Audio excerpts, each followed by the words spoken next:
Hello, hello. Good evening, everyone. How's it going? Another Friday night. We'll give the chat a couple minutes to fill up. I gotta get one of those. I've seen it before. One of those countdowns to the live and have a looping roll or something. Some one of those cool thing setups. You know what I'm saying? But yeah, we'll give the live a couple minutes to fill up. Hopefully everybody's doing good. Zoe the cat was up in here early to say hello, and so was Marco. Yep, they seem to have left though, but here we go. Mylar Mick, how's it going, brother? Good to see you. Justin Ronan, what's happening? Welcome to the chat.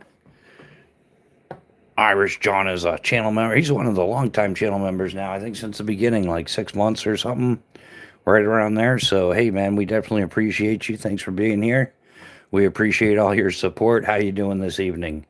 It's going to be, guys, I think it's going to be an awesome night. Good start to a new year. We didn't quite make the 1 million view mark that we were hoping to by the end of the year, but I think we're going to hit it tonight. We only need like 800 views or something, and we'll hit 1 million total views, which is awesome. It's a great way to start the year. So, yeah, we're gonna kick the ass out of 2026. But it's proven to be exciting, man. Hey, apparently, you won't see it on the mainstream news, but apparently Iran declared war on us. Not the sharpest tools in the shed there. I mean, geez, just cut the leash on the devil dogs, and that's a done deal there. Yeah, lots going on with the fraud and everything like that. Of course, we the first thing they did with Nick Shirley. We got to look out for that guy. By the way, everybody, if you can help Nick Shirley out in any way, definitely help the guy out. But of course, their first defense is guess what? You're not going to believe this. It's either you're a racist and you're Islamophobic. Go figure. Both meaningless words by today's standards because they've used it and abused it so much. And this is just another example of how they work that weaponized empathy. Yeah, nobody wants to be called a bad name, so of course that's the first thing they go to.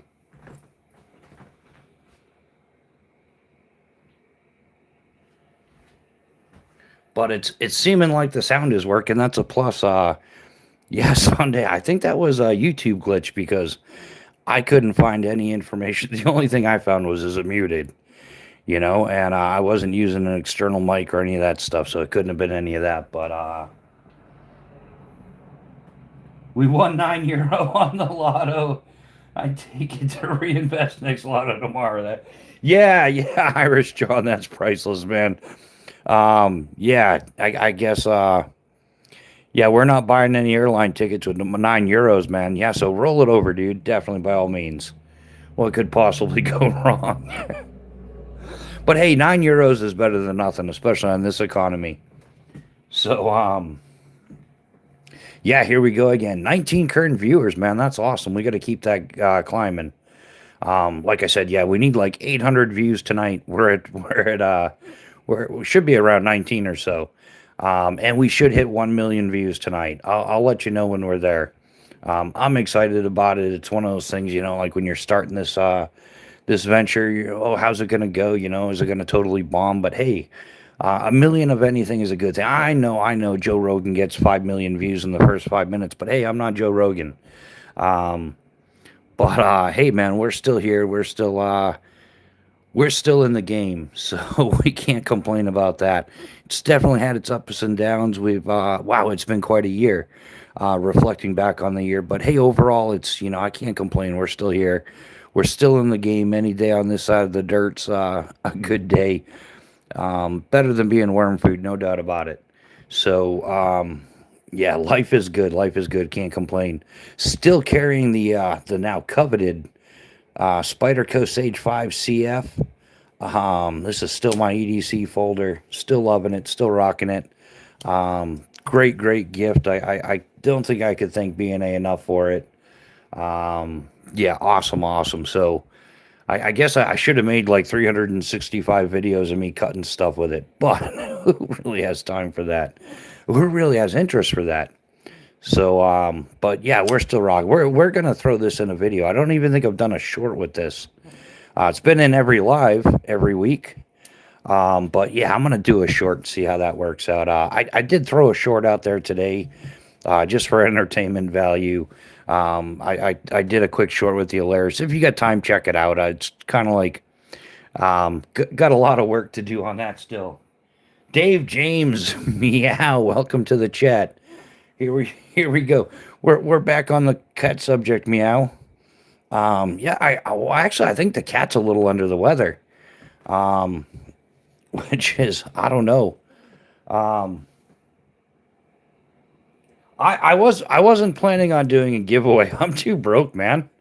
Um, yeah, I think in fact doing giveaways has helped me get in that position. Yeah, man, shipping will tear you apart. Um, I don't know. I may or may not. I don't know. I usually don't announce it because I know that there's like this massive group of people that. Well, I guess it's not in the video title for sure. I am thinking about expanding though, and well, if this works out, if I open up a bushcraft learing center, then maybe I can get $2 million worth of government money. In which case, I'll be giving away knives like twice a day. Um, but yeah, I don't know, man. Shipping's expensive. So, and yeah, it hasn't. I mean, the year hasn't been off to a great start.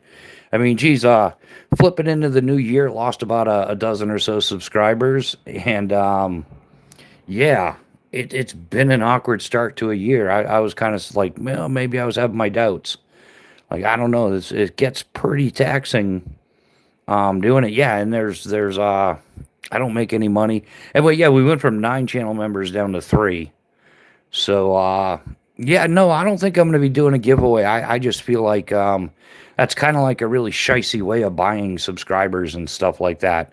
And if, I mean, there's plenty of channels out there doing giveaways and they're giving away all those free Chinese trinkets. I turn those companies down though. I haven't got an interest in it. I have no interest in reviewing trash, none whatsoever. And I have no interest in supporting China in any way, shape, or form either. Not knowingly at least. So yeah. I kind of worked myself into a corner. I've realized that. But morally and ethically, I feel good about it. No, Dave James, I'm not joking. I've got 3 members. Mylar Mick right there, B&A, and uh, oh yeah, no, I only got 3 members, and I can't remember the name. It's right on the tip of my tongue. Um, but anyhow, yeah, I've only got 3 channel members. That's it. So yeah, I had 4.99 a month. Minus 30% for the YouTube tax, it comes out to about $10. So and last time yeah, Adam, that's it. Yeah, Adam. Thank you, Mylar Mick. Appreciate that. Um yeah, so last time I shipped something out, it cost me over $10 to ship it, and that's how I keep one of the ways I keep losing money. I'm not really trying to make money, but I just can't afford to be throwing money out the window on this economy. Um So, Red Bull Princess, thank you, man. Gotta love the Red Bull. Gives you wings. Thanks. Yeah, well, I think we have an awesome night every night. And in fact, I'm gonna be picking up the frequency in which we're doing live chats and stuff. I've been trying to research it because one of the ways I did damage to my channel is having like 9-10 hour lives. And it was great because you're there the whole time and people can come and go and catch this live and catch that live and it's really good. The problem is that in doing so it drops your average watch time down to like 1 minute and 34 seconds on like a 10-hour live. So yeah, it's been rough. It's been quite the learning curve. I have no clue what I'm doing. I'm winging it. I think I'm going to keep it that way too. I think the more you study YouTube and the more you try to cater to the algorithm, the worse it gets. So, but yeah, Red Bull Princess, I hope you have an amazing year. Happy New Year, everyone. If I hadn't said it to you, yeah, everybody have an awesome year. It's gonna get a little bit crazy out there. I'm sure of it. Um, Yeah, there's all kinds of stupid going on. You learn something new every day, and the more you learn, the less you know. Like, I understand, like, the concept ignorance is bliss. Like, BNA, welcome to the chat, man. How are you doing? Um,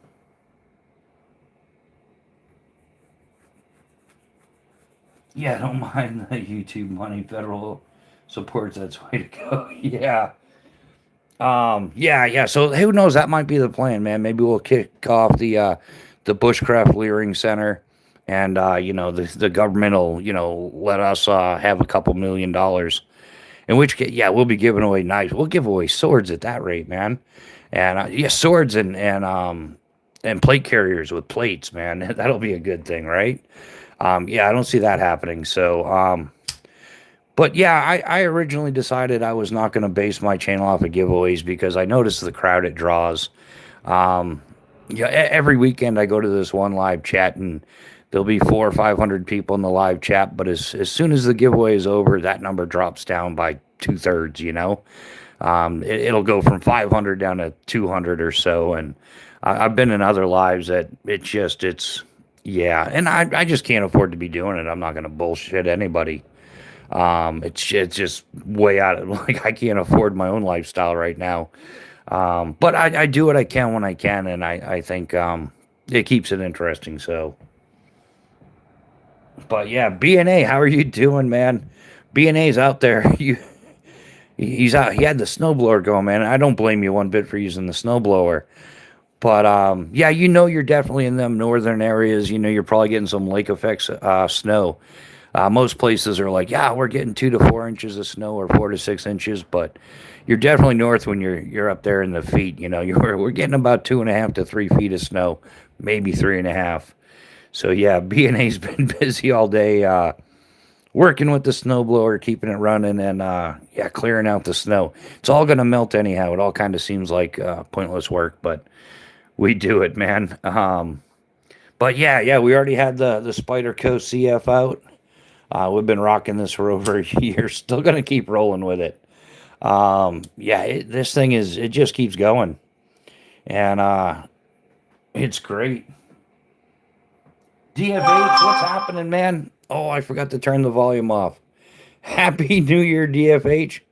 Um, the trick is remembering to turn the volume back up. Um, it is doing awesome. Yeah, hey, thanks, man. Yeah, this is my Phobos tier 1 PC. We're gonna tear into this. We just yeah, we get the Phobos knives out every Friday night. It's been a thing for over a year now. I'm gonna continue doing it. I've looked into Phobos some more. There are a few more things I most definitely will be doing before I move on to anything else. But yeah, I love Phobos knives. I love everything about it. Made in the USA, right down in Tennessee.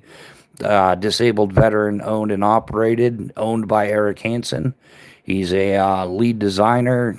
He's the all around guy at Phobos Knives, and he's also a veteran of the U.S. Army. He served for 22 years as an 18 Delta Special Forces medic. So now that he's retired from active duty, retired from the military, knives is his passion. His whole life goes into his designs and yeah, just there's just endless good things to say about Phobos knives, and so I'm just gonna keep rocking them. Hey, if it ain't broke, don't fix it, right?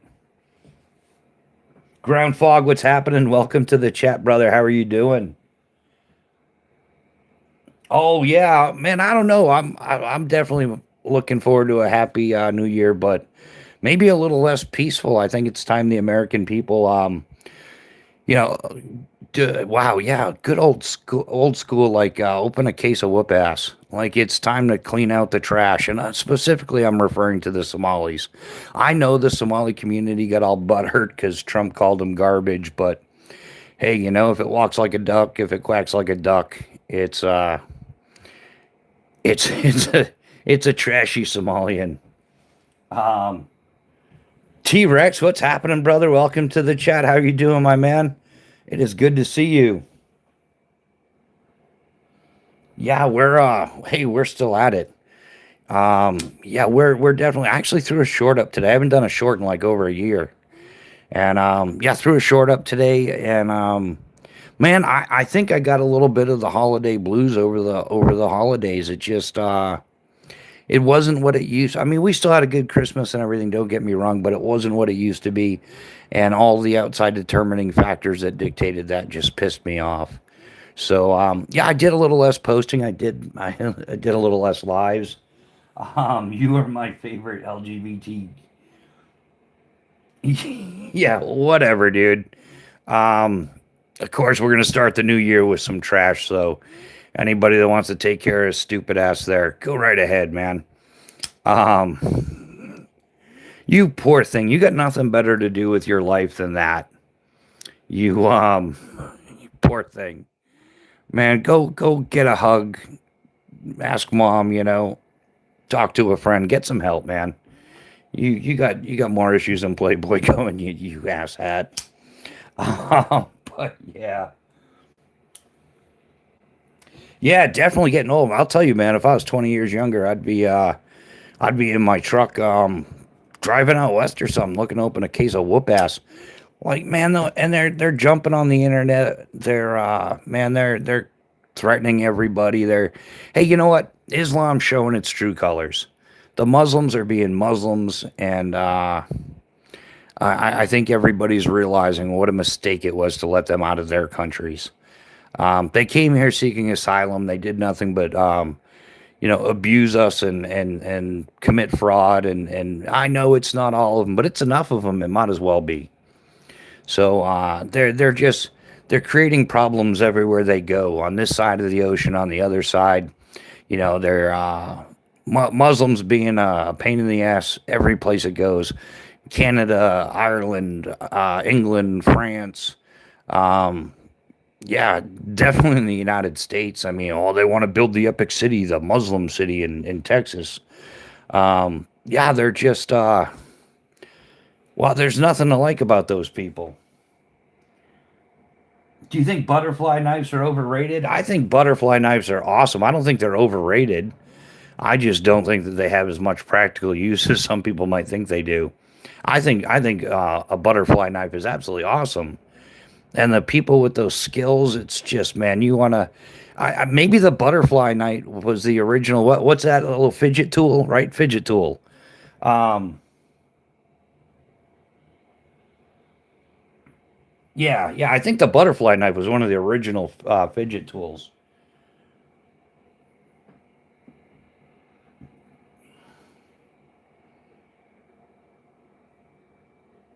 David de Oliveira, Brazil. Yeah. What about Brazil, man? I got some friends from Brazil. Of course, they're skydiving friends, but yeah, I can't, dude. I can't remember any Portuguese. I think obrigado, something like that. Yeah, like the thank you. Um, yeah, yeah, but we're speaking English here in the U.S. Although unless you're Somali, then you've been here for 10 years. You don't.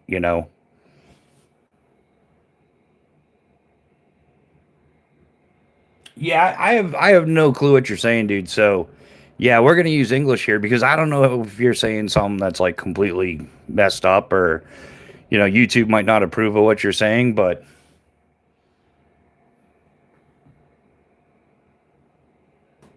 no, I don't play games. I'm a grown up. No, I don't think there's anything wrong with that. But no, I don't play any video games anymore. I quit gaming in 2019, haven't gone back. And I think it's one of those things that passes the time, but then when you quit doing it, you realize how much time you spend doing it. And you're like, wow, there's better things to be doing. But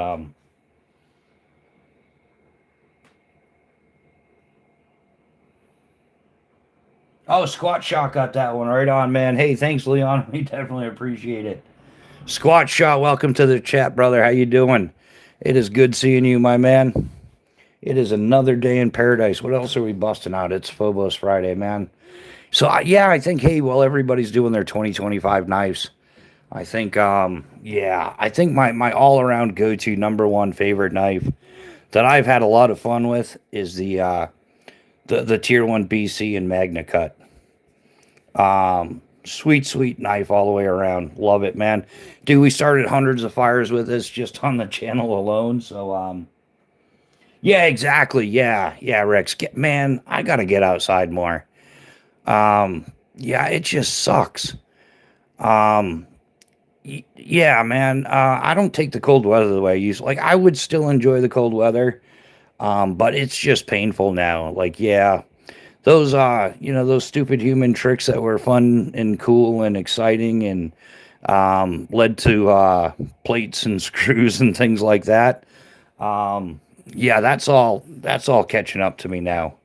So the cold weather is actually painful now. But Bando Picks, welcome to the chat, brother. How you doing?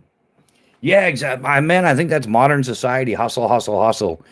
But to be honest, I'd rather have a couple of side hustles than working for one of these corporations. Man, they just can't stop screwing people over. Who is it? Tyson. Tyson just laid off like another 3,200 people. They closed another plant. So yeah, man, corporate, and then they just fire you, man. You know all this talk about a 2 week notice, but none of these corporations are giving you a 2 week notice, and they'll let you go just to improve their bottom line, so they can pass out more money to the stock market peoples. The shareholders got to make their money while the people holding up the company are they're not even paying them well enough now. Everybody's getting EBT or something, but. If I could get out of the driver's seat, would be nice.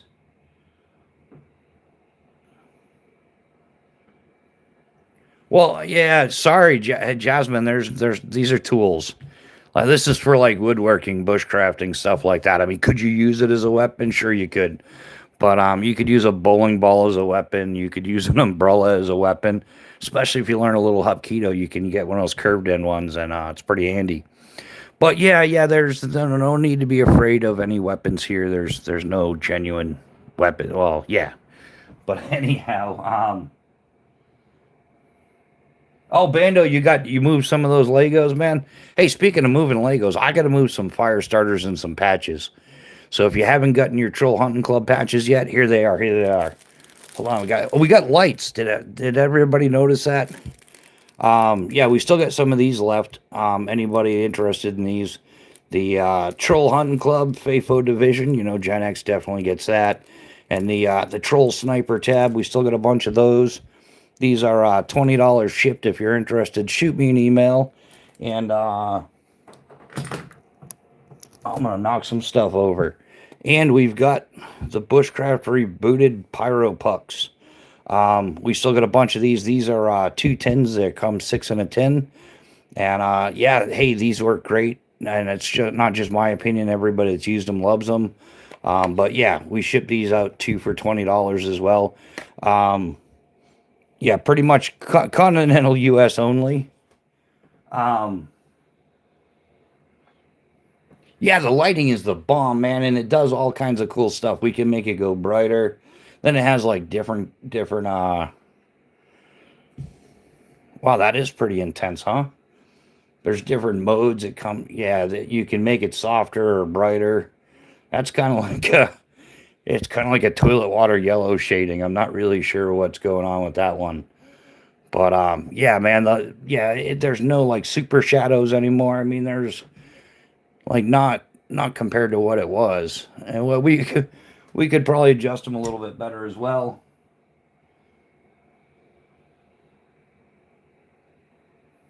But yeah, thanks for noticing B&A. It was funny because yeah, last week so I'm all excited. Oh, I don't even have all the lights on. Oh, there we go. Now it's wow, that's awesome. So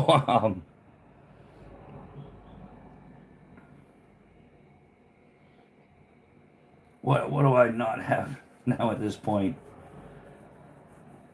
Um just getting caught up on the comments here. Oh yeah, Bando, he's got the super collection of Legos go the little Lego action figures. I don't know. It looked like he had at least a couple hundred. And some rare ones. Yeah, he had like the Star Wars Christmas. Anybody remember when the Star Wars Christmas special came out? Yeah, you're definitely Gen X if you remember that. That was wasn't that like 79 or 80 or something like that? 1980. I don't know. I can't remember. Yeah, it wasn't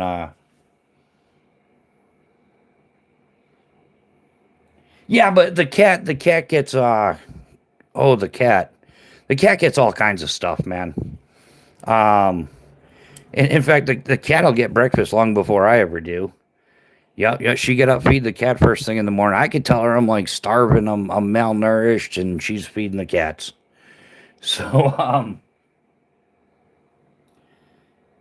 two big HDX bins full of partial builds plus the pieces.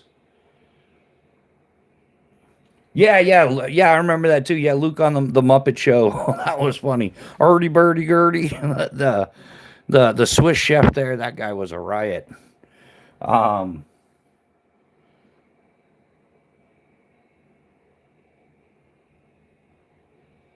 the cat gets shit compared to Mr. Bushcraft.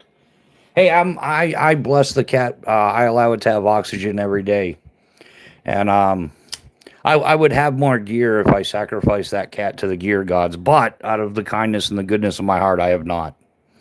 Um, I'm going to be in trouble with the interwebs for that one. You can't be sacrificing cats. No, only if you're a Somali and you're going to eat it, right? Oh, you didn't say that. You notice there's no cats or dogs in Minnesota, Minneapolis anymore? Holy crap, man, they're digging that stuff up everywhere. So there's what is it? Columbus, Ohio is getting overrun and robbed by the Somalis. Portland, Maine, they got evidence of it in Washington State. I mean, pretty much it's probably in every state to some degree. But hey, you know what? It's not just the Somalis. It's the politicians that enabled them. And they need to actually, because I don't know about y'all, but I'm sick and tired of, oh, this person's done that, that person's done that. Can't talk about the Epstein files, but nobody ever ends in handcuffs. Nobody ever ends up prosecuted. Nobody ends up in jail.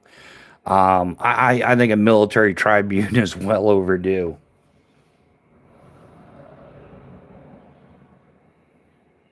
Oh, what about them? I don't know. Yeah, I don't know. Our greatest ally. Yeah, we're just Goyim. Um, well, yeah, I think that's what the whole Epstein files is about, and I think that's why between the Democrats and the Republicans, either one of them would love the chance to throw the other one on the bus, but I think there's so many of them on that list, it neutralizes it. So yeah, and yeah, they released the files, but there was what, like, crazy number of redactions, and it wasn't supposed to be redacted unless it was to protect a victim or something, but they obviously didn't. Yeah, they just play us like a bunch of fools. It's all bread and circus. Oh yeah, yeah, the cars for kids, yeah, all that stuff. The Meals on Wheels, yeah, there's and all the NGOs scamming everybody. I mean, they're just as guilty as well. Um, some local lady just sold her dad's Lego collection for 160. Yeah, Pat, I saw that. Yeah, $160,000. Like Legos is bank. Like, I mean, think about it. How many Gen Xers in here? If you could get your childhood toys back, that could be your retirement plan. People are willing to spend that much money on it. Man, I had some GI Joes and some Transformers and Mask and stuff like that. Man, Garbage Pail Kids are worth bank money too. Those little collector's cards. Um, yeah, I'm not Somali, but other community funnel way more than 1 billion. Oh yeah, yeah, yeah. Oh, it's way more than 1 billion. It's like 9 million just in I mean, 9 billion just in Minnesota alone is what they're estimating. The total number of money involved is 18 billion, and it's roughly between 50 and 80% of it's been fraudulently shuffled around. Um, but yeah. Oh yeah, yeah. Dan Crenshaw, his little flip out there. Yeah, he was supposed to. I guess Sean Ryan was supposed to have a an interview with him and canceled it.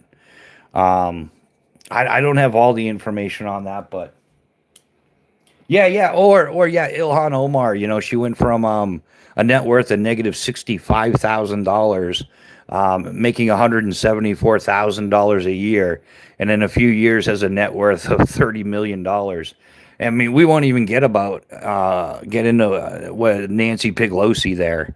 She's a freaking tool, or that AOC. It just seems like, yeah, there's a lot of rotten apples in the government. I like, yeah, we're way overdue for military tribunals, and hey man, to the fullest extent of the law, even if it means they swing. You know what I'm saying? Um, yeah, Lego store will make you feel like a pauper. It was, man. Anybody see the $1,000 Death Star? You're right. Yeah, yeah. A walk through a quick walk through the Lego store will have you feel like a poverty-stricken food stamper, unless you're, an illegal immigrant or something like that, collecting millions of dollars for fake daycares. Yeah, it's sickening. Like if you think like one of those daycares, right? We'll just give it a nice round number of $2 million.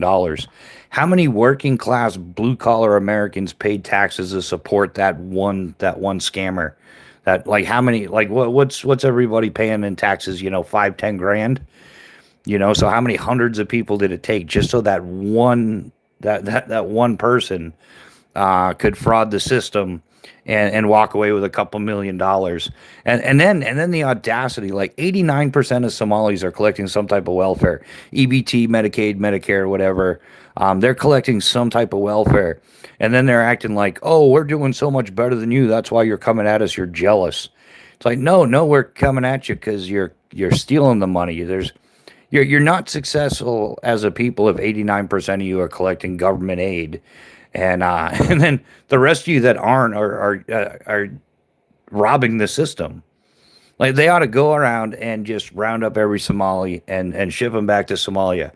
And anybody that's taken a look at Somalia lately, wow, that place is absolute trash. Like they don't even have plumbing. They're sitting there going, "Well, Americans don't wipe their ass." It's like, yeah, we do. In fact, a lot of us use wet wipes nowadays because they do a better job. Meanwhile, they come from a country that doesn't have plumbing, that doesn't have toilets. They're pooping in the water and then they're drinking the water. But they have the audacity to, if Somalia is so great, why did you come here? Trump has taken revenge stances against states lately. Right? Yeah, they got to, man. They got to. They got to buckle down on that. Um, yeah, Hawk. We do, man. I'm pretty sure it's a popular thing around here.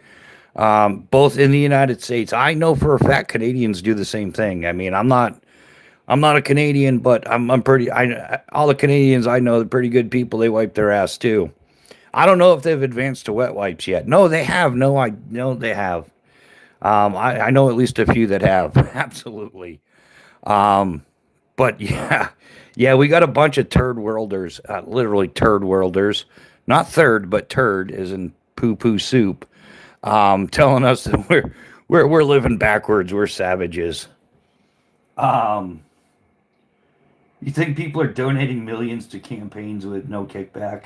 Oh well, that's the thing, Bando, is they have they also busted a lot of these, because it's in the best interest of every daycare to donate the maximum allowable amount to their favorite politician. I know a couple of people that work in daycare, and the last thing they're thinking about doing is giving money to politicians. Um, don't they wipe with one hand and eat with the other? Yeah, I'm not sure about that, Mylar Mick. I think that's how it works. I think that's why it's rude to shake their hand with one, with your right hand or something, because that's a hand you wipe with. I guess I don't know, or maybe it's your left. I don't know. I got it backwards. Well, the problem is quite frankly, I don't give a shit. I don't really care. Like that's all. How can we care? How should we? Why would we? When they don't care enough to learn the language, and they'll say right out that Somalis should, maintain their language and they shouldn't have to assimilate and everything. Well, then why should we have to give them any respect or any courtesy? Why should I respect their ways? I don't. I really don't. I don't respect anything about those people. Everyone should look up WTF happened in 19. Yeah, 19. Yeah, exactly. Yesterday he vetoed projects for Colorado. Um, you think people are donating millions? Yeah, it's man, it's hard to say what's going on with everything. I've kind of gotten back into it a little bit. I did take a little break over the holidays. But yeah, it's extremely difficult to keep track of all the fraud that's going on. And it's not just one little type of fraud. It's, a few hundred million for that one, a couple billion for that one. Yeah, it just goes on and on. Um, Yeah, it is odd, and it seemed like who's behind all this? Like they're just why not bring in competent people that contribute to society? I'm all for that. People with similar cultures that are going to assimilate, and it doesn't take much to assimilate. Like if Irish John were to move here, it wouldn't take him long to make a couple adjustments. He's already like from the first world. But maybe he just wanted to become an American because I don't know why. But you know what I'm saying? Like, why not get people with more similar cultures that want to assimilate? Um, than getting people that come here and say, if you don't convert to Islam, then we're gonna take your head off. It's just it make sense. So yeah, I don't know who the powers that be are. A lot of people blame a lot of different countries. Yeah, it sucks to be a regular American because we get pillaged 50%. Yeah, that's what I'm saying, man. Yeah, by the time you've paid your gas tax and your income tax, state and federal and social security, that's going to be done by the year 2033 because they've given it away to so many people that never paid into it. Yeah, and then all the the sales tax and hey, if you want to build a shed, there's a tax on that too. Um, yeah, by the time everything's said and done, Americans are dishing out 45, 50% of their money in taxes. Some of it's up front, some of it's hidden. Meanwhile, they're, raking in a couple $1 million. Like, how is it? Yeah, that whole, remember everybody, tinfoil hat time, the conspiracy theorists, the great replacement. They're going to get a bunch of foreigners in here to basically change the vote. And look what happened. That's exactly what happened. In fact, it went to such a degree that people like Ilhan Omar get in because they got all the Somalis to congregate in one area, and then they all vote for that person who just defrauded us tens of millions. Um, Bucknut, what's happening, man? It's hey, it's going good, man. Life is hey, we're still in the game. So, but how are you, man? It's been a minute. You're right.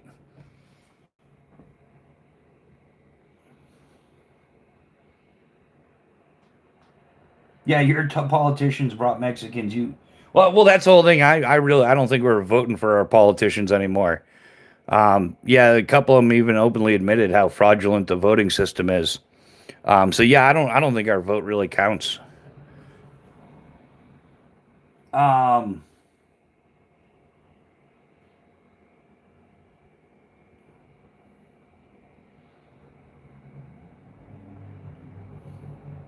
Full Metal Chad, dude, we kicked the British in the sea for 3% and 10. Yeah, exactly. Yeah, Bando. Yeah, we kicked the British in the sea for 3% and 10% tariffs.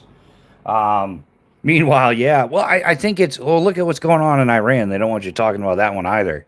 Iran declared war on the United States, and their whole country's in turmoil. They're overthrowing their little the regime there because they're all out of water, and I forget what the money is called there, but it's roughly it's like 1.445 million of their whatever's the rubles, whatever it is, to $1.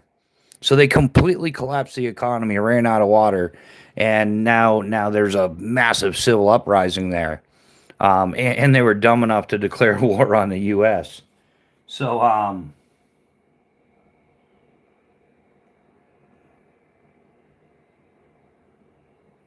yeah, so that there's that going on. So I think what the thing is so long as people are comfortable, nothing's going to happen. Because as long as everybody can afford their groceries and they can afford their hobbies and they can, afford to go out to eat once in a while, not as much as they used to. So as long as everybody can afford that, nothing's going to happen. It's like the situation in Iran when, the cities run out of water and your dollar isn't worth a slice of bread. Forget about a loaf of bread. I think that's when things start to happen. But Neil McKenzie, welcome to the chat. How are you doing, my man? It is good to see you. Yeah, yeah. Well, and I don't think it's so much everyone is a coward, everyone is comfortable. Um, yeah.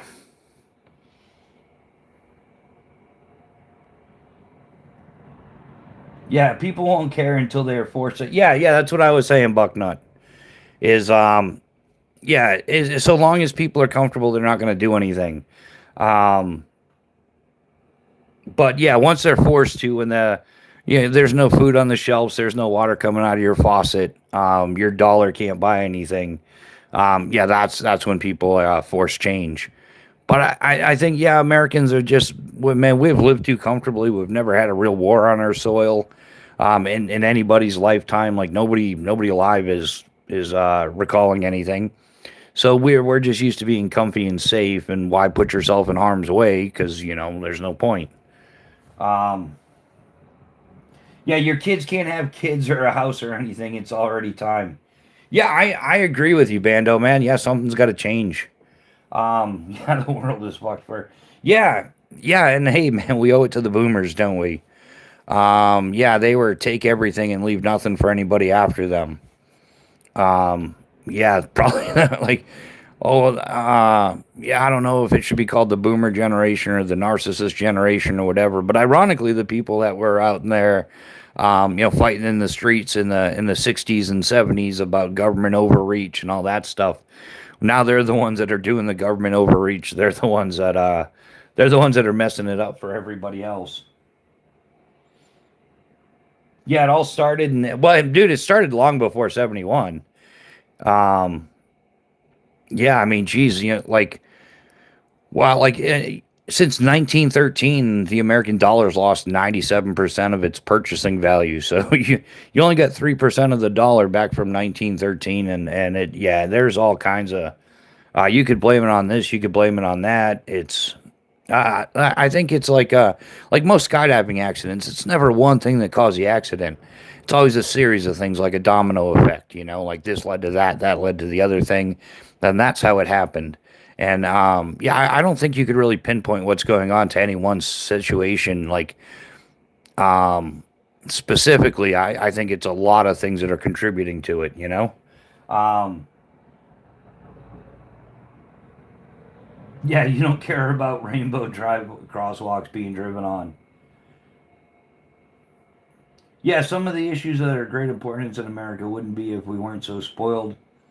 Yeah, oh yeah, yeah, I agree, man. Yeah. And that's part of the problem is yeah, bored people are just gonna find stuff to nitpick or hey, look at me kind of stuff. Yeah, yeah, you get a lot of that. Um,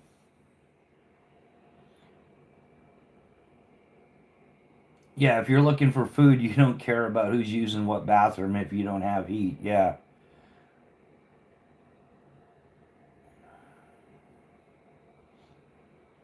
That was a really pretty crosswalk, yeah. No, fuck that. Those rainbow crosswalks got all taken out by our senator here in Florida. Yeah, and that's the whole thing, man. You just yeah, you got bored people, and it falls down to give an inch, take a mile. At first it was like, oh, we want equal rights, and then it turns, and now we want special rights, now we want special benefits, and we want perks, and then they just took it too far with the drag queens in the kindergartens, like book time with drag queens and with children. That's just a little bit overboard. But hey, I've always supported gay marriage though, 110%. There's no reason why gay people don't deserve the right to be just as miserable as the rest of us that have been married. You know what I'm saying? So yeah, hey, they can get married and be miserable too, just like the rest of us. But yeah, they erased every single one. Yeah, I'm surprised they put him in Florida in the first place. I really am. But yeah, not like putting some skid marks on the sidewalk. So yeah, where are we going tonight, guys? Man, guys, we're going to 1 million views is where we're going tonight. I don't care how long it takes. Yeah, we're in it for the long haul. Although it's not really that long of a haul. Um, yeah, sometimes I know what I'm doing, sometimes I don't. Let's push some buttons and find out what's going on. You got to go to the analytics. So, Where are we at? We're at this is rough, guys. It's January 2nd. We're at 998.8 thousand views. I need about 1,200 views total. Plus, but not 12. It's a little less than 1,200 because I got some views today anyhow. One trillion views. Man, I would love to get 1 trillion views. Then I would be as rich as a Somali. Then we could do some really cool shit on this channel. But oh yeah, the what Atlas 46 or is it Atlas 64? Oh, maybe I'm having a moment of dyslexia. Yeah, B&A. I've checked those out a few times, man, because I'm interested in. Oh, they had this cool axe sheath, man, that you could, it was like a shoulder sling type thing for hauling around your axe. In fact, man, it went through. It was either I think Hardcore Hammers like kind of like subcontracted it or something. Everyone take a second to like, yeah, please do, guys. Yeah, because I get myself in trouble with the algorithm all the time because they don't like about it. They don't like it when I talk about this, that, or the other thing. Um, and yeah, I've definitely taken a whooping from that. So yeah, guys, if you got a minute, yeah, smash the like button, share it with your friends, double tap the little ringy dingy thingy because it might feel good. Wow, I guess we're never getting married.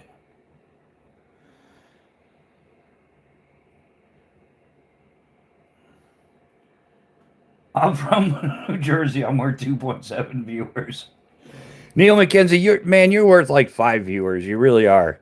Neil is always here, there, and everywhere, like supporting every small channel he can. And Neil's quite the hobbyist himself, and he oftentimes shares those hobbies with everybody else. So, yeah, Neil's worth 100 views. Just Neil McKenzie alone, man. The dude is a legend in multiple communities. And yeah, we all thank you, Neil. Everybody give a round of applause to Neil McKenzie. I'm in California, so I'm a point 0.8 viewer. Unfortunately, America is burning and we can't vote it out, so there's no choice but to fight. Yeah, Bando. Hey, man, there's a lot of people talking about that. Yeah, it's the Titanic. It's going down, or who's going down with it, or who's getting in the lifeboats. I'm gonna vote women and children first. And I think hey, did you guys hear that? There was a whole bunch of wealthy people that were making huge worldwide financial decisions that were on the Titanic, and then some people say it didn't hit an iceberg. It was sank. It didn't sink, if you know what I mean. Yeah, we might as well throw the tinfoil hat on. Um, Yeah, it literally says in the Constitution it's our right and responsibility to overthrow a tyrannical government. Yeah, hey, did you even hear now they're trying to say, hey, your pocket knife isn't covered by the Second Amendment. Doesn't say anything about pocket knives. So I'm like, what are they going to try to pass a bunch of laws? So yeah, it's okay to carry your Colt Python or something, but yeah, your spider coat you can't carry that in the streets anymore. B&A roaring fire by chance? Oh, what's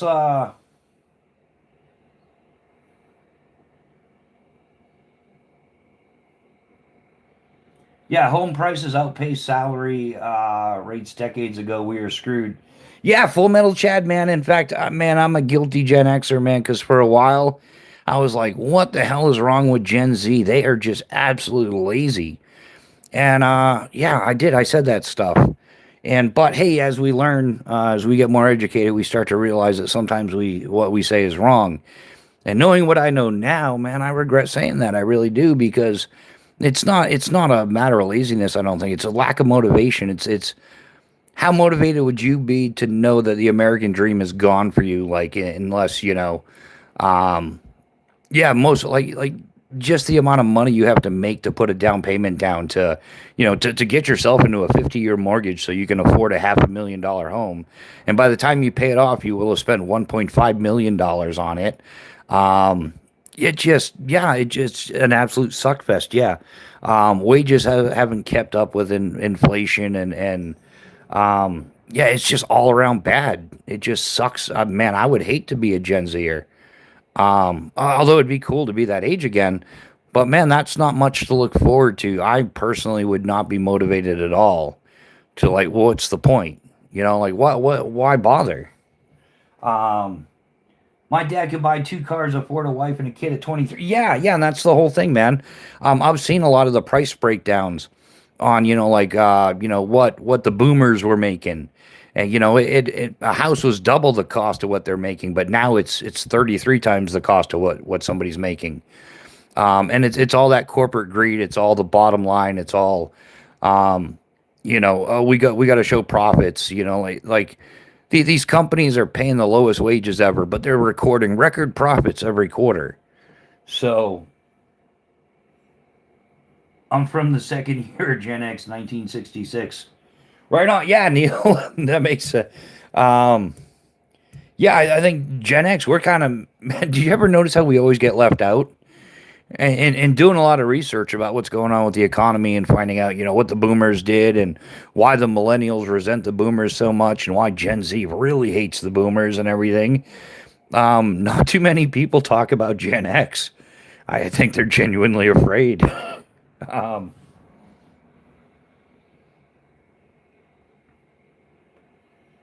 yeah, my family has fought for this country since the Revolutionary War. We don't have shit to show for it.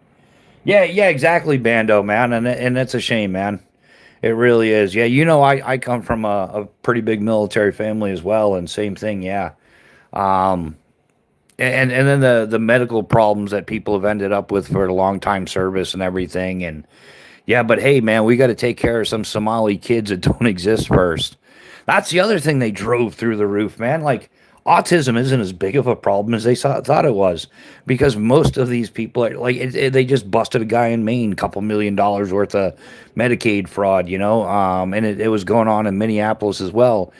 They're claiming that these kids had autism, and then they collect a boat ton of money for it, but it's a wrong fraudulent diagnosis, not a misdiagnosis. Um, 1963, I think that makes me a baby boomer. Linda Whitaker. I think it might, or yeah, it's like right on the edge. I think, isn't it like 1965 to 1980 is Gen X? But hey, like anything else, it's not 100% of everybody. It's just the stereotypes exist for a reason, so it's most likely the majority. But or a large percentage, maybe not the majority, but a large enough percentage. That's what they're known for. Um, BlackRock wants us to be a runner class, and they won. Yeah, yeah, it's BlackRock and Vanguard, and yeah, they really should put an end to corporations mass buying real estate, residential real estate. I mean, where do you go after Z? Oh yeah, didn't they start over again? Isn't the new generation Gen Alpha, or they haven't decided yet because they're not really old enough. They haven't done anything yet. Um, why do you let this shit happen in 1971? Yeah, yeah, that's a good question. Well, it's that's the whole thing, man. It goes before 1971. It goes back to the 40s and 50s and things like that. Like it's really a lot worse than what it sounds like. Um, it really does. Like a lot of Cold War stuff. Like prior to, there was a lot of multi generational housing, and that was the norm. Is like grandma lived with the kids, and then the grandkids lived there, and then eventually the grandparents kind of pass on, and everybody just kind of shuffled through the house. One of the major reasons why they made houses so affordable and they came out with all the loans and everything was it was like a show of power for the Cold War.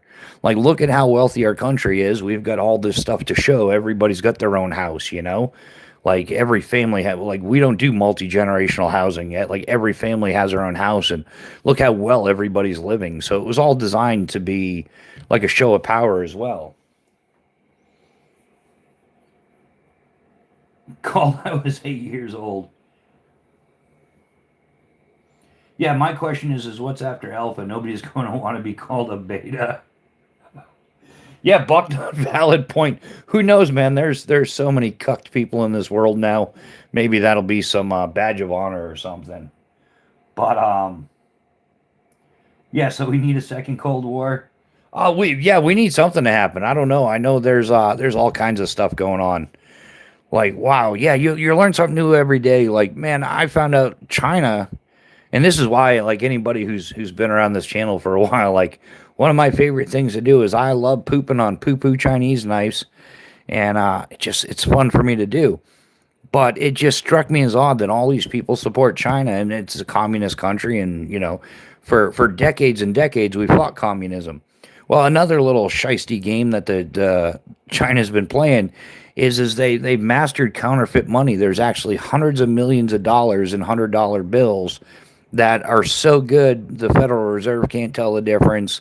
They're really not detectable, and they're in banks, they're in your wallet, they're everywhere. There's hundreds of millions of dollars in $100 bills, counterfeit money from China. But yeah, hey, let's support China and buy some more Chinesium knives, dude. Yeah, sorry for those guys that have Chinese knives, but hey, it is what it is, man. But hey, maybe it's like I just got done saying I misunderstood Gen Z for quite a few years. And but hey, once you understand what's going on, then you can make your apologies and stand corrected, and correct yourself. And you can do the same thing with Chinese knives. You can stop buying those pieces of shit, and you can find some good quality American made stuff that's not trying to counterfeit money or traffic in fentanyl or ingredients or any of that stuff. It'd be great. Um, well, if they're giving us all the counterfeit money that we can't detect, then it's like real money. So maybe they should just give everybody more money. Yeah, but the problem is all that money is kind of like outside the system, and it devalues the dollar even more. Um, oh, Bando's got some more knife news. What do you got, Bando? I mean, I'll take more money. Yeah, hey man, I'll take more money. Speaking of that, hey, anybody that wants to get a channel memberships are available. And hey, I'm gonna pop the question.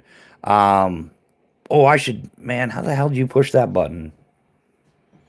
Um,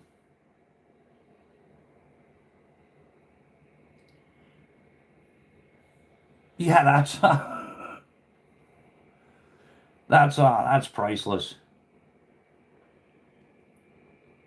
That's gotta be oh, I'm not gonna say it, but I wonder where that person came from.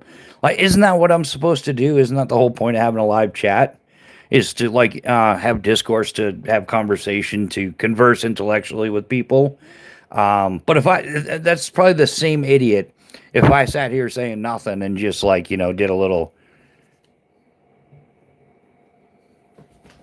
Is this guy going to say anything? He's just going to waste my whole night. Like, man, you can't make everybody happy, and some people are just asshats. Be Shady, welcome to the chat, brother. How you doing? It is good to see you, my man. Happy New Beer. I mean, Happy New Year, whichever one you prefer. Um,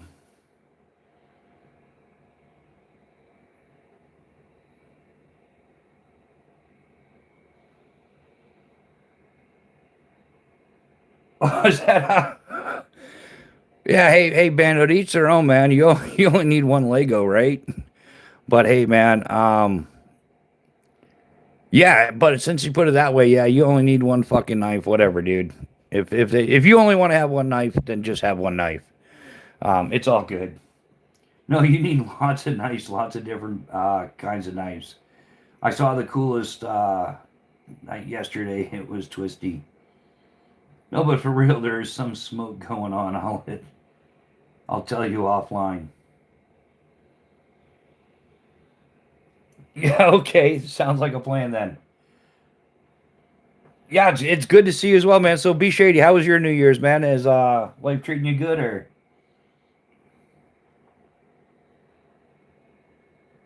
Yeah, auto incorrect keeps screwing me over. Oh, it's okay. Hey, Linda, we all deal with it. In fact, I got a new phone a few months ago, and it's set up for auto delete, which really screwed me over because not only does autocorrect make me look dumb enough often enough, but now it's got like auto delete. So thinking I saved something or it's still going to be there later on, I'm like texting people back like, "Hey, what's that address again?" It auto deleted you after a week. Um, but yeah, we deal with autocorrect all the time. Yeah, I hate autocorrect with a passion. It's although sometimes it has some great entertainment value. Sometimes the autocorrect just it turns it from like stupid to funny. Um, but yeah, I think any of the people that I chat with offline or on a different platform or something, yeah, just I think we autocorrect the autocorrect now. I think we're so used to autocorrect doing stupid stuff that yeah, yeah, there you go. So Pat, earlier that you were the one screwing up. That's that's good to know, brother. I've had to say some really nasty things that I didn't catch until after I sent it, and it was, yeah, yeah, Linda, that happens a lot. That's yeah, it just changes stuff in the most awkward ways. Yeah, um, yeah, had a fantastic New Year's and a great first day of my weekends as we speak. About to hit dinner, then celebrate with a few Jaeger bombs. Jaeger bomb, Jaeger bomb, Jaeger bomb, dude. I've never done that in my life. Holy crap, man. Hey, big pine key we spent down in the Florida Keys are yeah, we Jaeger bombed it hardcore one night. Oh, that is priceless. As long as you keep tipping well, they'll keep serving. Um that's just how it goes. I sometimes refer to Muslim sayings,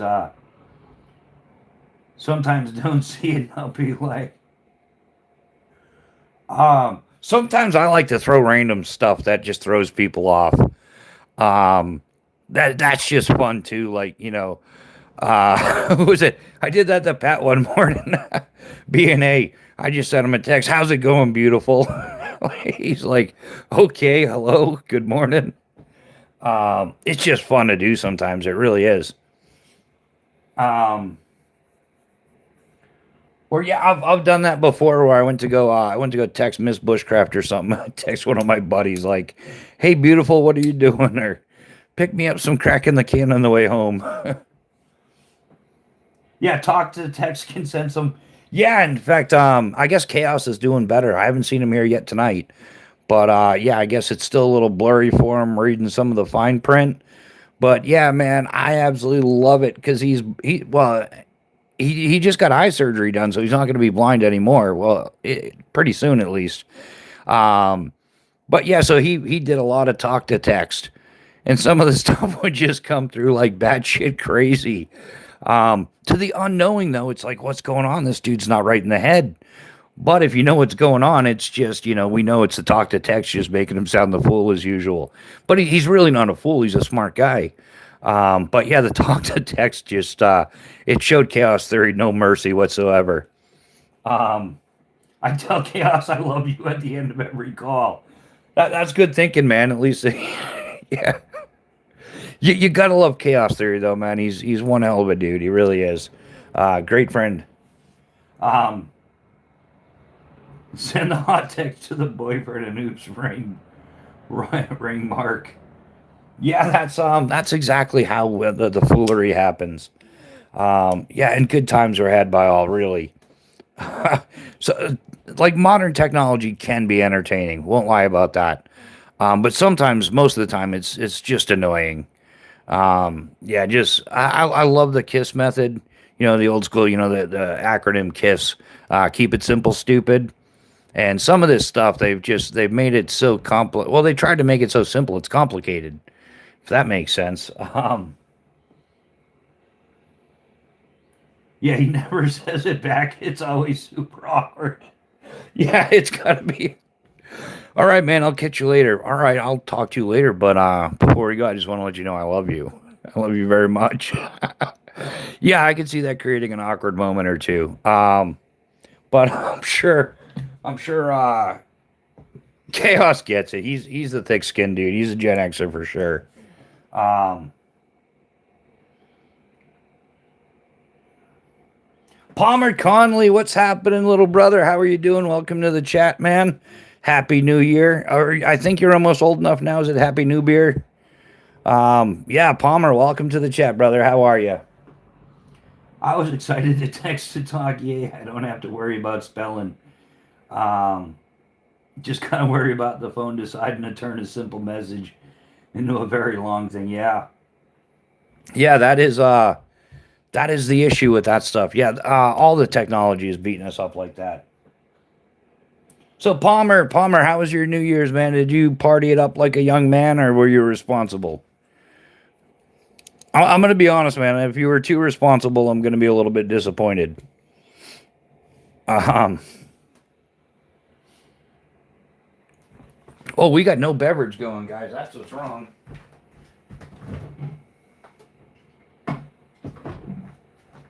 What's everybody drinking tonight? Of course, we're going to.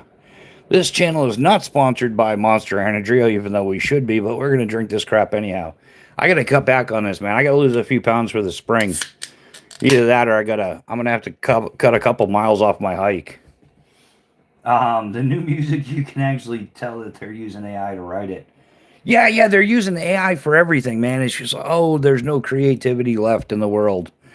Man, I think creativity went downhill when they stopped teaching cursive. Like that's the whole thing. Yeah, if we ever want to get one over on Gen Z, we just got to write in cursive, right? They'll never figure it out. I spent New Year's in Charleston, had a lot of fun. Nice, man. Yeah, I haven't done a New Year's in Charleston, but hey, it definitely sounds like a good time. Charleston is a pretty cool place. I think one of the two craziest places I've ever spent New Year's was in 94, 95. I was stationed in South Korea, and we went down to TDC, Tongdushan, and we partied like rock stars. Can't remember too much of it. Had the receipts to prove I was there. And another crazy, probably the craziest New Year's ever. And this will come as a shocker to you, but it was 2007, 2008.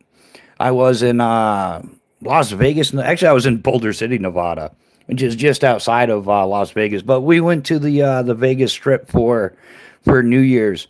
And I packed 3 liters of Washington apples in my Camelback, being a responsible cyclist and everything. And wow, yeah, that's something I would never repeat. Just found a Katana Boy on Craigslist for $159. Is it beat up though, Pat? Pat, you got my address, man. Yeah, you can ship that here if you want, dude. I'll inspect it for you. I'll give it a test. Al Triano, what's happening, man? Hook low, flare late, man. Love the parachute emojis. Hell yeah, USA first. Yeah, hit the like button if you like. Hit the like. It's free, man. That's what I always say. Yeah, new inbox. Yeah, Pat. Just send an email real quick. Mrs. Bushcraft will email you the address, and yeah, you just for that price you could send two. Um, Al Triano, how you doing, my man? Welcome. How is your New Year's, brother? Yeah, you're getting up there. You're an older guy like us, so you're probably happy. Like, yeah, we just kind of hung out. What did I do this? So I was talking about New Year's in Vegas in like 2007. So there's a couple of parachute packers that were apprenticing under me, kind of like students. They're allowed to work, but only under supervision and very limited in what their tasks are allowed to do. And so I went out, and we went out, a bunch of us. There was like kind of like a couple different groups that went out. And yeah, we partied like rock stars. And we're like, the night's coming to an end, and the police are walking down the strip being like, all right, it's time to go home now. Everybody's had enough to drink. And it was like 2:30 in the morning. And while we're walking back, we saw some feet sticking out of the bush, and we're like, no way, we got to help this guy out because the cops are coming, doing their line, pushing everybody out. So we're like, we'll go help this guy, because we're good guys like that. It'll be a great way to start the new year. It'll be some good luck so our parachutes work all year. Well, we went to help the guy out, and come to find out it was one of our packers. And I'm like, you got to be kidding me, man. The dude like passed out in a bush. So we're kind of picking him up and dragging him along, and we ended up getting him back to the vehicle. We did have a designated driver for a 15-passenger van that we stole from the drop zone that we were. I mean, we borrowed it from the drop zone that we worked at. And yeah, we went back to the drop zone, parked the van, and we had some crash pads. Some pad is we use for doing PLFs, so the parachute landing falls, for teaching them.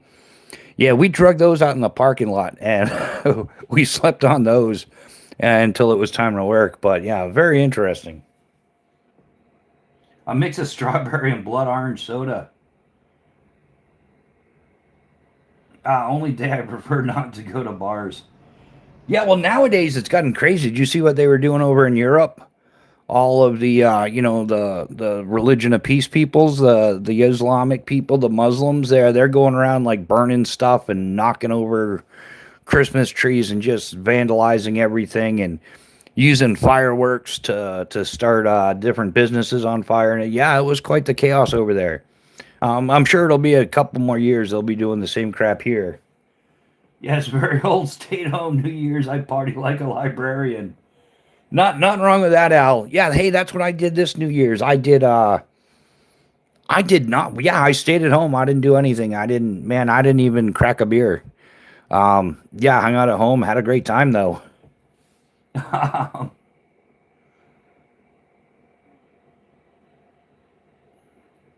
Oh, in the sheets. Oh, that's yeah, we'll talk about the knives for a second. Get the crack in a can going. On the front of the sheath, these knives are by Phobos. For operators by operators. This is the Tier 1 Mini Mini in CPM 154 CM PVD coated. It's got orange G10 liners with OD micarta scales. Yeah, great little backup knife, little food knife, whatever you're using it for. I always do the 2 is 1, 1 is none. And then on the back here is the Tier 1 BC in Magna Cut. It's also PVD coated. It's got a 5-inch edge on it. Red G10 liners with double black micarta scales. It has the bow drill divot here, so you know if you're friction fire friendly. It also has this notch right here. It's a ferrocium rod notch for striking a ferro rod. So that'll increase the area on your ferro rod, and this thing throws sparks like a champ. Not that I haven't started hundreds of fires in the house with this alone. True story, really. But yeah, the Tier 1 BC. The leather sheath for the Tier 1 BC is an upgrade. It comes with Kydex. But the leather sheath for the Tier 1 Mini Mini is standard, is what it comes with. And then on the front here, we've got an Olight i3T2 EOS and a Exotac Fire Rod V2. And that's my blingity bling bling set. Rakin' Raccoon, welcome to the chat. How you doing? Yeah, and the price point on these are great. The Tier 1, this Tier 1 BC, man, I want to say it's somewhere like around 321 or so. And the Tier 1 Mini Mini is about 260. So you're looking at, oh geez, just under 600 for the blades. And then the sheath is around $100 for the leather sheath. Fall asleep and wake up about 11:50ish, just in time for our kids. We definitely stayed quiet till the mortars on the block hit. Yeah, yeah, it's a great knife. It also comes with a lifetime warranty, and it's like transferable. The owner of Phobos Knives, he warranties the knife, not the person. So like if you were to buy these, and you know, hey, some of us are getting old, maybe in another 10 or 15 years, whatever. I digress. But you could pass it on to, like, you know, your son, your niece, your nephew, you know, whatever. There's probably not too many son-in-laws you'd want to give it to, because most of them suck nowadays. But either way, maybe you got a good buddy or something like that. Like I'm like, oh, I'm not using these anymore, I'm going to ship them to BNA. Yeah, he would still have the warranty. So the warranty, it's like for the life of the knife. Oh, mainly off-grid, man. Yeah, I'm a junkie, dude. I try to, man, I've got extremely high standards. And it comes with the trade. So yeah, I'm a quality over quantity kind of guy. Buy once, cry once. And yeah, that's how I roll. I can't help it, man. I've just done so much stuff in my life where my life depended on my gear. I've kind of learned the difference of, you know, quality over Chinese trash. So I kind of stick to quality. I can't help it, you know. Yeah, as a master parachute rigger, we have extremely high standards, some of the highest standards in any industry, and it just kind of carries over in everything you do. Yeah, it's kind of like on the job training, OCD. Yeah, but hey, are you down with OCD? Yeah, you know me. Actually, those ones are like my basic utility knives. Oh, the saw is a Silky Gomboy Outback 240. Um, I've used a ton of Silky saws. This one's still like branded new. Um, I had a buddy, one of my pilots, at a drop zone I was managing. He was a new pilot. He had just finished school, got his 500 hours. But prior to being a pilot, he was a world champ arborist, and so I got to do a whole bunch of arborist work. Um, and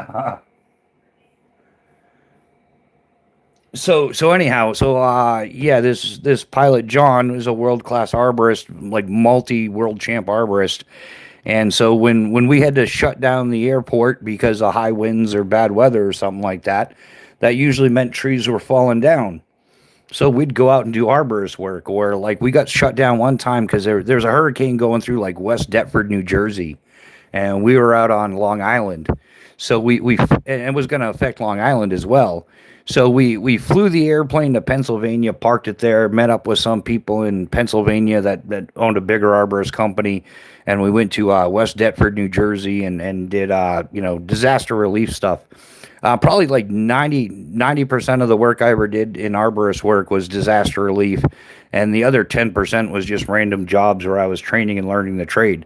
But along the way, I've used every Silky saw out there: the Pocket Boy, the Gom Boy. The original one that I used was the Silky Zubot. It's a fixie, comes in a bunch of different lengths, like 230, 270, 300, 330, so on and so forth. Um, yeah, and then they're great. Yeah, landscapers will use them as well. Like professionals are going to use Silky saws, and I'm proud to say I was using Silky saws long before the Canadian prepper was hustling them. So yeah, it was something. It had nothing to do with camping or bushcraft or anything. It's actually how the conversation came up because we were talking about saws and stuff, and he's like, "What do you use for a saw?" Because he's a geek on that stuff. And so I busted out the trusty Baco Laplander, and I'm like, "Oh, this tried and true." He's like, "Oh, that thing's a piece of junk," and I'm like, "No, you can't call my gear junk." But hey, he backed it up and he proved my gear was junk. And so we ended up traveling down to Cheryl Tree in Pennsylvania, and I bought my first Silky Zubot 330. That's a saw that he was using, and if the best in the world are using it and they're winning competitions and stuff, then it's probably great. My landscaper friend cut me on Silky long ago.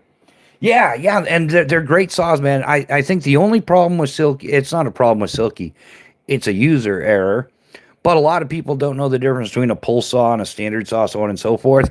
So a lot of people snap the blade on a pull saw because they try to cut on the push rather than just process it back through. So yeah, once you get down the finer intricacies of using a pull saw, it's a great thing to do. Oh yeah, man. I gave that Baco Laplander away. I think within a week. Um, yeah, like I said, we went to Cheryl Tree. It's a uh, arborist company in Pennsylvania. It's owned by the Amish. Great service, very courteous people. I'm pretty sure they have mail order and stuff like that. So if you're looking for some of that stuff, if you need a saddle or rope or some tree climbing gear, any of that stuff, you can contact Cheryl Tree, and their customer service is just impeccable. Really great people. So you're doing more than just buying a product. They're providing like good old fashioned customer service, and they definitely want their customers to be happy. So I keep a machete in my vehicle just in case. Um, yeah, B&A, man, I've owned some Fisker stuff. I've owned a lot of that stuff. The thing is, I'd never really use hatchets and stuff like that too often. And the thing is I would always go and buy whatever brand. I'm not bringing up any specific brand, but I would buy myself like a hatchet in like 30 or 40 bucks, or a $40 axe or something like that. And I would use it for like a very limited amount of time. And then when I was getting ready to relocate, because I would move every 6 months, usually wherever I was working at, whatever drop zone I was working at, I would just leave it there because they all have bonfires, and at some point, somebody's gonna split some wood, or have an axe throwing competition or something like that. So I would just, it wasn't, I didn't like the weight on my bike. I don't use it often enough. So yeah, when I did use it, I would buy one, and yeah, so I have some experience with some stuff, but it was the tool that got me by. That's why I got into Granford's Brooks, which I'm not sure how much longer I'm going to continue that, because I think the tariffs have fully taken effect. Like the mini belt hatchet used to get for like $129, $139. I looked it up the other day. It's all the way up to $259, and I'm like, for a mini belt hatchet, I'm skipping out on that one. And yeah, the small forest axe, the Grand First Bruck small forest axe used to be somewhere, like 170, 180, and now it's all the way up to 260 and all that. The pricing and everything's gotten out of control. Yeah, yeah, machetes are awesome. In fact, well, that's what I should do. I should get on, maybe if it's still on sale. Scamazon had the silky katana, no, not katana, the silky Nada 240. The original one, it was on sale for like $67 or something. And the Outback version, which is the one I really want to get, that's all the way up to like $131. So, but that's the world we live in. Yeah, yeah, you and me both, B&A. In fact, if you want to drool over some kukris, man, have you checked out the Extrema Ratio ones? Extrema Ratio's got some sweet kukris. Oh, which one's that, Raking Raccoon? The kukris or the nadas?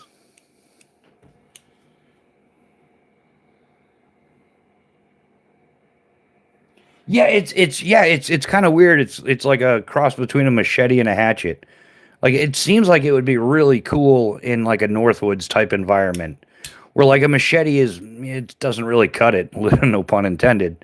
Um, Whereas it's more like a hatchet type area. You're dealing with more hardwoods and stuff like that.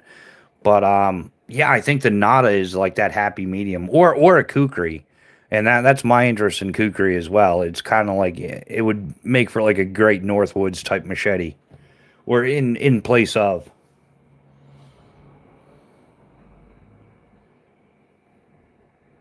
Oh, that's the important. As long as it's fun to use. Mine is serrated on one side and then plain sharp on the other. Yeah. Yeah. Oh, I'd like to get my hands on an old military machete, like the World War II ones, man. They made some great machetes back then.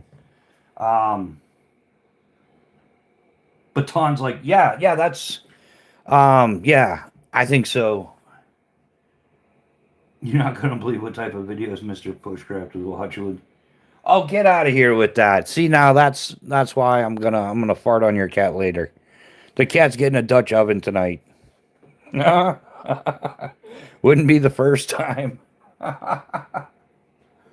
um, Camillus and Ontario 22 24-inch machetes were the best. Yeah. Oh, it's James, brother. What's happening, my man? Welcome to the chat. Happy New Beer. All right. Well, okay. So I ended up watching a couple of stupid cat videos with Miss Bushcraft this morning. And I was really upset about it because I know I'm like, now for the rest of the day, they're going to be feeding me cat videos. I don't know why. But I'm going to back that up with when she brought the cat home from the vet one time.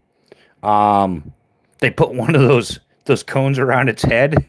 And I was like, that's awesome. That is the best thing I've ever seen. And she's like, oh, it's uncomfortable for the cat or whatever. I don't care. But instead of, I don't know what it's called, like some type of protective cone or whatever. I'm like, that is the perfect fart funnel. Like the way that cone was shaped, if you were to fart, it'd sit there like a bowl of Cheerios. Tom's got a soft spot for kitties. I knew it. Yeah, James, pimping ain't easy. Um,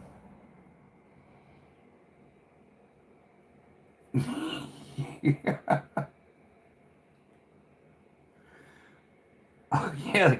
the cone of shame. Um, oh, that cat is priceless. I'm telling you. I don't know what's up with it. I think it's got a cold or something. Yeah, it's going. I don't know. Never was, old son. Um, James, what did you do for New Year's, or do we want to know? Is it legal in this state? Is it legal in that state? Or has it been banned by the Geneva Convention? Um, I don't know where Chaos is, man. He's usually here. It's Friday night. I don't know what happened to him. I don't know. Maybe I haven't bothered him much since he had his eye surgery and stuff. Because I mean, there's no point in texting the dude because he probably can't read it. And then yeah, I'm just kind of like giving him some recovery time. But yeah, I don't know where he's at, man. Shoot him a text or something. Yeah, both cats are sneezing like crazy lately. Yeah, I went to work, and for legal reasons, my lawyer advised me not to disclose that information. All right, at least he knows. But I'm sure it was a good time. I think.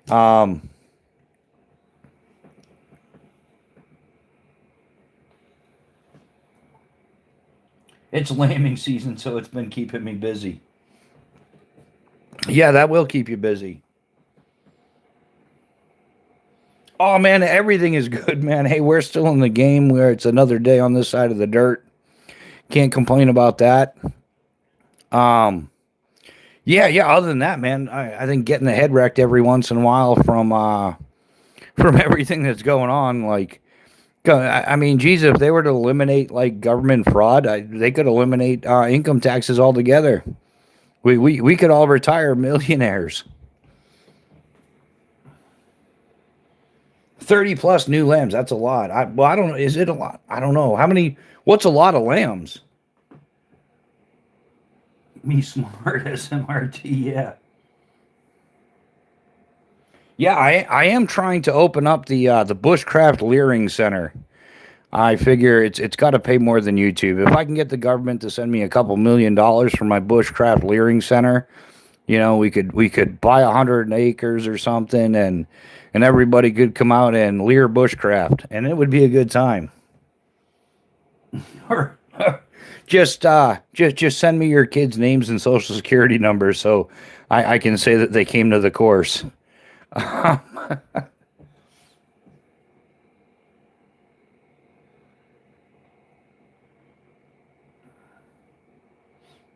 So yeah, that's about all we've got going on.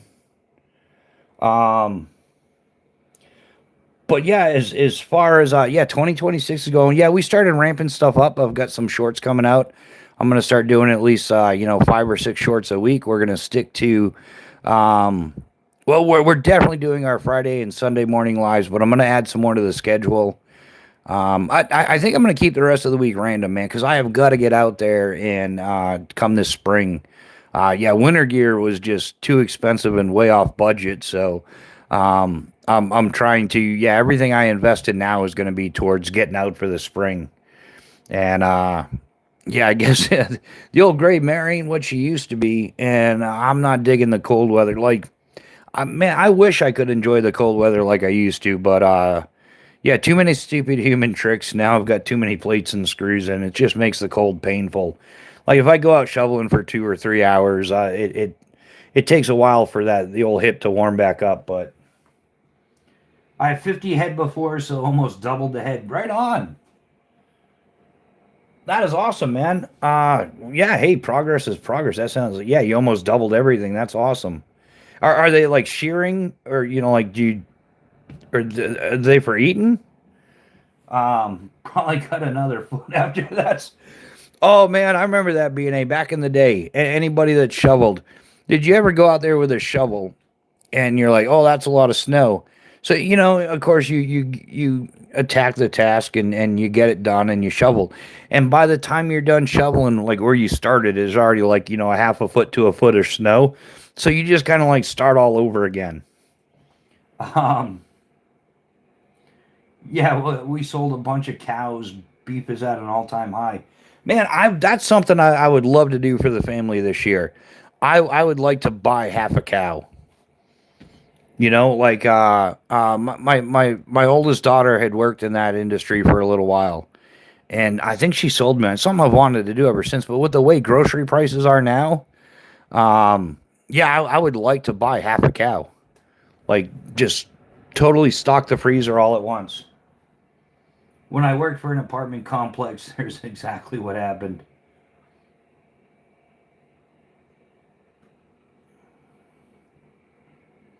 Heck yeah, raccoon, that's what's up. I had a few sheep growing up. Told my homie to go beef. Did you hear that? Oh, we're back on the Somalis. Of course, we're talking about beef. Anybody see the video of the ridiculous Somali? Like, if you got beef with one Somali, you got beef with all Somali. Like, if you got, and it's like, dude, you're in the U.S., man. Like, dude, we had like 120 Rangers kick the shit out of them in Mogadishu, and that was 120 Rangers completely surrounded by a couple of thousand of Somalis, and the Somalis still got their asses handed to them. They really think they're gonna do something here. Like, I think what we ought to do is just cut the leash on the devil dogs. Like, send in the damn Marines, slap them around, because that's all it's gonna take. Um, yeah, jokes on them. I watch Black Hawk Down. Yeah. I have a butcher room on the ranch. It's nice for that reason. Man, I would love to do. I'd like to have enough property where I could own some chickens as well. In fact, has anybody ever watched Maddie's Nifty Creations? Yes, Maddie's Nifty Creations, right? She's got chickens. She's got a bunch of chickens. She gets like a dozen, 2 dozen, 3 dozen eggs every day. Like that would be, man, have like a real nice big like farmhouse, multi-generational house. Have the kids there and stuff to help out with some stuff. But hey, also, yeah, man, yeah, some chickens. I know there's a difference between like chickens that lay eggs and chickens that you turn into rotisserie chicken or whatever. But that would be a great, man. That's a great way to live. I know that all the governments don't want us to do stuff like that. They want us dependent on them. But man, that would be a good time. Like, you get your own chickens, you get your own eggs. Maybe you got a couple lambs, maybe you got a couple cows, maybe you got a couple pigs, because everybody loves bacon. Well, at least real people love bacon. Um, I don't have a Vargo bot. This is the Vargo Parabottle. Yeah, this isn't the bot. This is the Parabottle. Now I have so much lighting. Now I have glare. It's like, do you believe in magic? Yeah, this is the Vargo Parabottle. It's, guys, it's an awesome, awesome, awesome. Yeah, it's as far as water bottles goes. This is the Rolls Royce, and it was one of those things that was on my Grail list. Having jumped out of airplanes for 27 years, I'm like, if anybody's qualified to own a Parabottle, it's me. I know it's expensive. It's like $160 water bottle, but it's a Parabottle, man, and I think I've earned that. So, holy shit, who believes that? And get a couple of bridges for sale. Give the chickens guns and bet on who wins.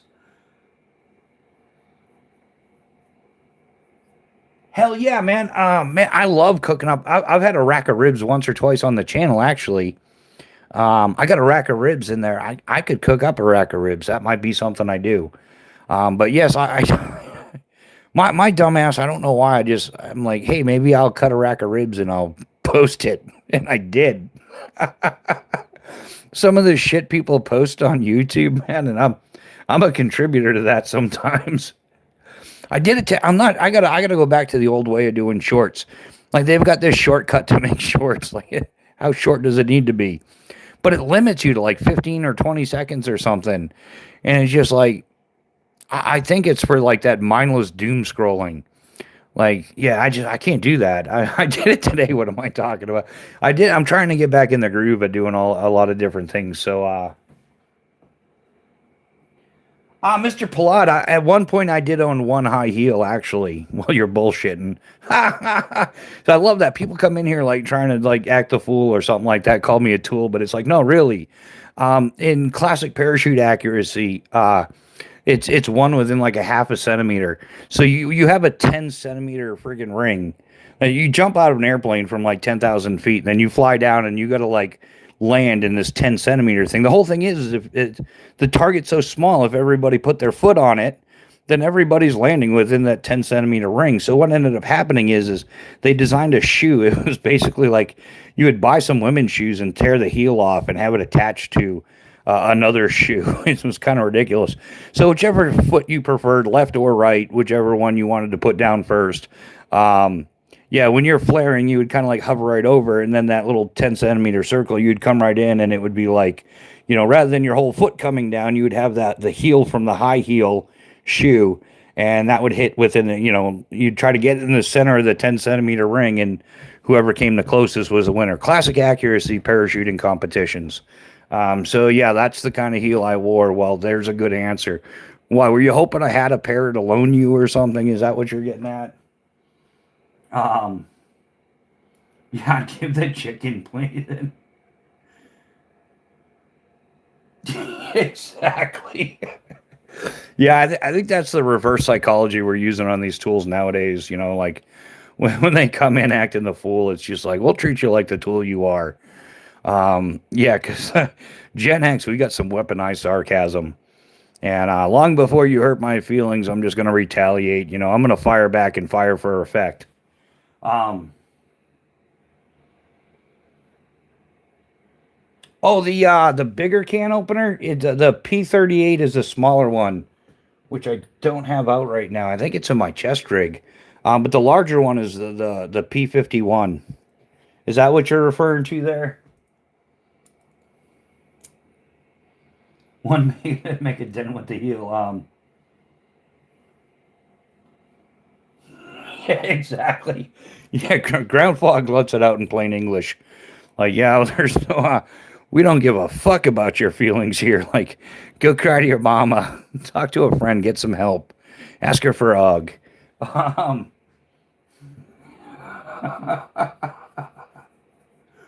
oh, wow, that's priceless. But yeah, that's like who was in here when the ass had it was like, what do you recommend for nail clippers? Like, we know you're being a tool man, or well, what do you recommend for a butter knife? Fuck you. I've got the Vargo titanium butter knife, and I also recommend the Sea to Summit butter knife. Like, you freaking asshats everywhere. Um, Fantastic gate knives. How long have you been there's staying off the grid? Yeah, that's got to be another one of those knife cult tweakers. Um, Staying off the grid, 50 subscribers. Wow, dude, you're moving up in the world. Joined May 22nd of 2016. And all he has is a bunch of regurgitated of somebody else's videos and stuff like that. Love those guys. Staying off the grid. Probably knows absolutely nothing about staying off the grid, too. He probably stays in the basement all the time. Wish all the Super New Year 2026, the year Dre comes to true. Okay, dude. Do they know the closet is clear? We hope they're not in denial. Yeah, I think that's what it is, James. But yeah, yeah. What kind of nail clippers do you recommend? Oh wow, I called that one out too. Um, yeah, I will never wrap my head around the troll game. Like, really, like, what possesses you? Like, does your life suck that bad that the only thing you have to do is cruise around YouTube and live chats to come in there and be obnoxious? Like, are you that starved for attention? Yeah, it's like flashbacks to Full Metal Jacket. Like, what's the matter, mommy and daddy didn't pay you enough attention as a child? Like, come on, man. Dude's got more issues than Playboy. If I can get that Katana Boy for 120, I'm gonna do it. Do it, Pat, and then sell it to me for 110 because it's used. I just about gave up hope on the Katana Boy 500. Because yeah, they used to be like around the $160 range, and then they went all the way up to like 352, and I'm like, I'll just do without. Everybody, and that's where acceptance and tolerance. You don't have to accept everything, and you can draw a line for tolerance. And sometimes is that what happens to us when we get old? We're like, fuck that, fuck everything. It's too expensive. Like back in the day, I could get the Katana Boy for $89.99 delivered via FedEx overnight. And now it's like 352 plus 1995 shipping. What, the world's falling apart. It's new in the box. Yeah, exactly. What's your major malfunction? Oh, I'd like to keep going with that. What do you bet YouTube shuts my video down if I finish the whole Full Metal Jacket thing? I only troll people I know so we can both enjoy it. It's like a reward. Well, yeah, but that's normal. That's something about men that women will never understand. Like we've kind of trolled like men troll each other, and they have their like our entire lives. Like, do you ever like you meet up with your best buddy, and the missus is with you, and you're like, hey, dickhead, how's it going, man? And you should be polite. And it's like, no, it's like a dog sniffing another dog's ass. It's how we greet each other. Like, nobody's really offended by it. But women are, can't you be nice? I'm like, no, because if I'm nice, he'll think I don't like him anymore. If I'm like, hey, how are you? How was your week? And be like, what I do, man? Well, I thought we were friends. We're not friends anymore. It's like that. High level trolling demands respect. Low level trolling is just like, yeah, man. You gotta the ones that are smart and witty. They come in trolling. They actually got some game. You got to respect their game. But the ones that come in here like just full on stupid, and they're just the only thing they got is some racial slurs or or that like it's just stupid as a stupid does. Like you didn't even try. Like man. Like get a thesaurus or something. Come up with some creativity. Take creative writing. I don't know. Do something. But dude, even your trolling game sucks. Trolling Nola is my major goal. Yeah, hey, Nola's fun to troll. He's a champ troller too, though. But yeah, yeah. Or anything at new house lock and key. There's some good old boys trolling that goes on there. That shit is priceless. This is better than the comedy show. I have a Browning A5 from 1963. Yeah. So what B&A is that being auctioned or is it just being like sold outright?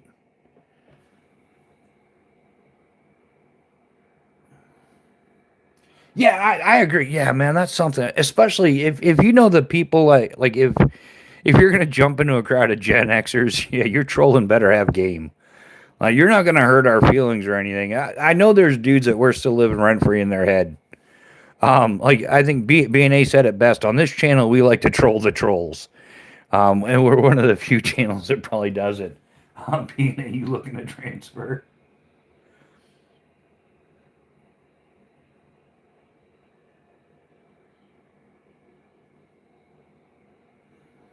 Um, oh, are you talking? What? Oh, I'm confused.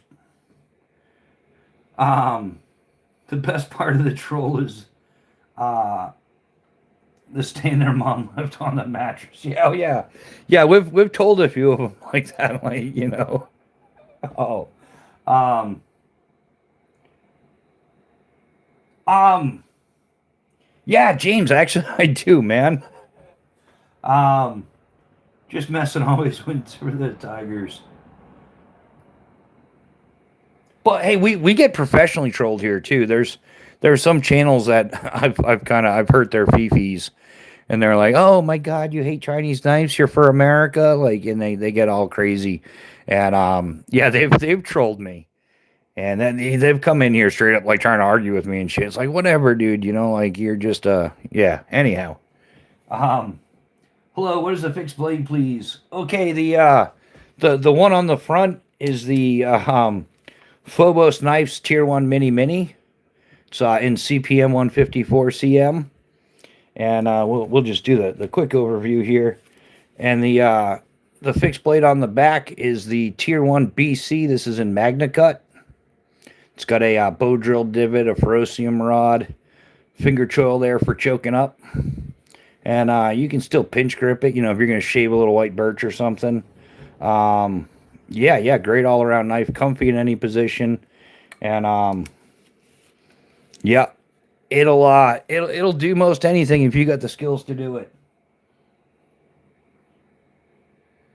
No American supporting him. Yeah, and that actually that weirded me out for a while. I'm like, wait, hold on. So I had to do like a reality check. I'm like, hold on, here's the situation. Like, you're gonna give me crap because I'm supporting American-made products, and I'm not supporting China. Yeah, I didn't quite know how to deal with that at first, and then I just like Gen X kicked in. I'm like, what are you, stupid? Like, who the hell thinks like that? Like, Americans have spent like decades and generations fighting communism, and now we're going to support China, you commie bastards. Now what the hell is wrong with them? There's nothing wrong with me. I figured that out pretty quick. Well, there's a lot wrong with me, but in that category, there was nothing wrong with me. So yeah, it was just like, I was mind boggling. I'm like, how does it make sense? Like, how does supporting American products become a bad thing? And it's what I like to do. I try to support as many American companies as I can. And it's great dealing with them. Like, try calling up China and being like, hey, I'm kind of curious about your product. And they'll just be like, oh, no Engledy, and hang up on you or something like that. Or, like, hey, could you give me a little information? And they're like, you want pork fried rice with that? Yeah, I don't know. Um, yeah. And the cool thing about the bow drill divot with Phobos knives is, hey, some of those cheap Chinese companies, right? They put the bow drill divot just in the scale. So if you go ahead and try to use it, you put your spindle in there and you get to creating some friction. It just destroys the scale. But Phobos knives, obviously, clearly, it's a full tang that goes all the way through. And it has a coconut density tester at the back end here, because you never know when you're going to need to test the density of a coconut, right? Less than lethal. But the bow drill divot goes all the way through, and there's also a divot into the full tang of the knife. So, providing your spindle diameter is good, you can run your bow drill without like destroying your scales and everything. So that's an important feature. The ones that are just in the scales, eventually you cook the scales, they crack, they fall apart, whatever. But this actually goes through to the full tang. So very well thought out, very well executed, highly functional. They're solid built, lack some ergonomics, but they're not truly made to be in the hand as much as they are made to be on the end of a barrel. Or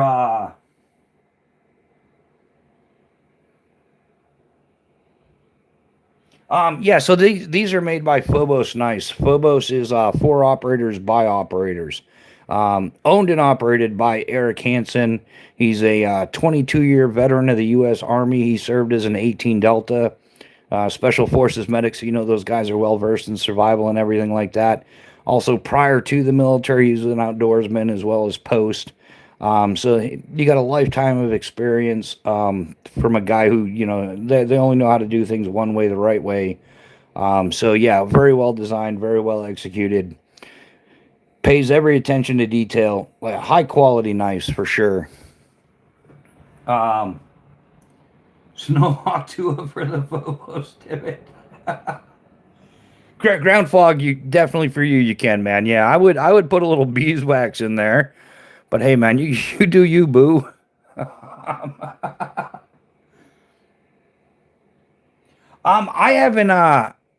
I haven't used any Smith and Wesson knives in like forever, man. I think I had a Smith and Wesson folder like, man, I don't know, 25 years ago or something, 25 years ago.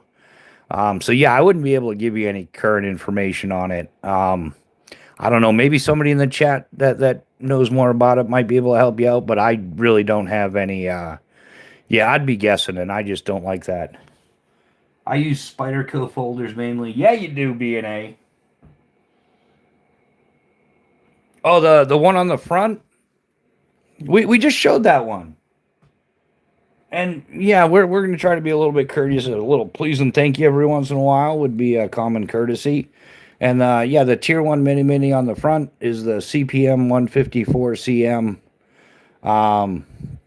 Yeah, and that's that right there. But I'm pretty sure I did that one first and then the second one.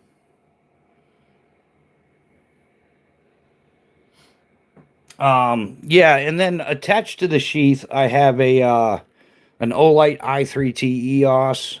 Yeah, i3T2 EOS, so you can use the lithium ion rechargeables in it, and a Exotac Fire Rod V2 is what's going on with that right there. All the sheaths are ambidextrous, all that good stuff. I actually this sheath came with two straps for scout carry. And all I did was I took the top scout carry strap. There's another set of grommets down here. So I moved it down and then just passed both of the scout carry straps through the belt loop on the Tier 1 Mini sheath to piggyback it. And that's all there is to it. I suppose if you're going to do some trucking around or something, wrap some tape or, some large Ranger bands or something like that would be fine. Maybe put a little pre-wrap on there to keep the leather nice.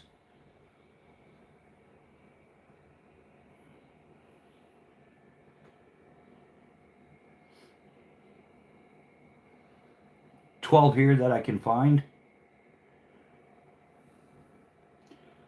Thing that's been pissing me off lately is fixed blade storage. Or well, how's that being a like fixed blade storage, like lack of storage, or have mine in a big Crown oil bag right now? That's so classy, being a. That's like that's some redneck blade storage there. How do you store your knives? Well, I got this big Crown Royal bag from back in the day from college. I just throw them all in there. But hey, man, it's like just one big stuff sack. You can just throw it in your ruck and you're ready to go, right? That's all, dude. How many? I've used Crown Royal bags for all kinds of stupid stuff. Man, at one point I had a good sized Crown Royal bag. I was bike touring and I kept my socks in it. I don't know why. I was just like I couldn't find it in me to throw it away. And I needed a stuff sack at the same time. Can't have your socks everywhere. Got to be organized. And if they're all the same, you never have to match them. So just buy one brand, one type, one color. And wow, that sounded racist, didn't it? No, it's socks. You can't be racist about socks. Now socks are racist. Way to go, Pat. Yeah, if you buy all your socks in one color, one brand, one style, you don't have to match them up. You just throw them all in a stuff sack, and whenever you need, you just grab two. You know you're good to go. I think the biggest mistake I ever made with socks is I bought some real fancy Under Armour ones, and they were shaped socks, and there was actually a left sock and a right sock. And I was like, damn, I'm never doing that again. And they were, man, it was like $15, $16 a pair for damn socks.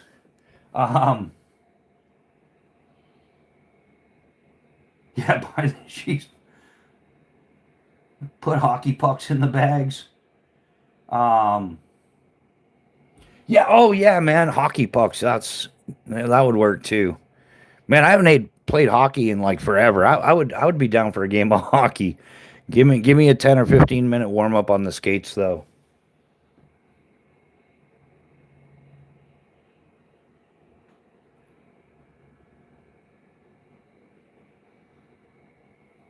The ever loving outdoors. Did you almost, sir? What does that mean?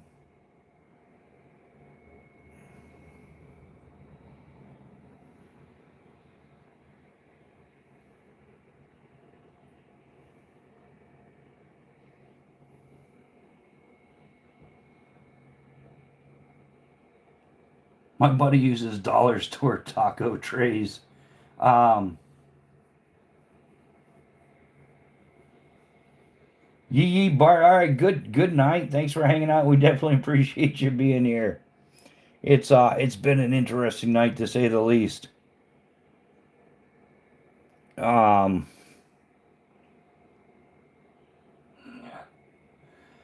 Groundhog, I keep my knives in damp pizza roll boxes under the sink in my mommy's basement. If that's yeah, Groundhog, I don't doubt it. If it works though, right? It keeps them good and rusty so that when you do have to do a cut, it follows with infection, right? Yeah, you got to kind of yeah. If you were using your knife in self defense, wouldn't it make more sense to let it get old and rusty? I mean, because if you don't get them initially, maybe you can get them with like tetanus down the road. That makes sense, right? It's probably bad advice, but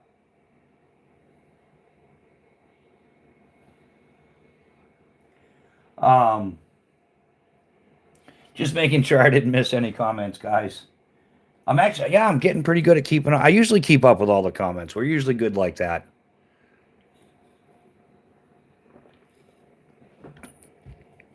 Sometimes it gets going quick though.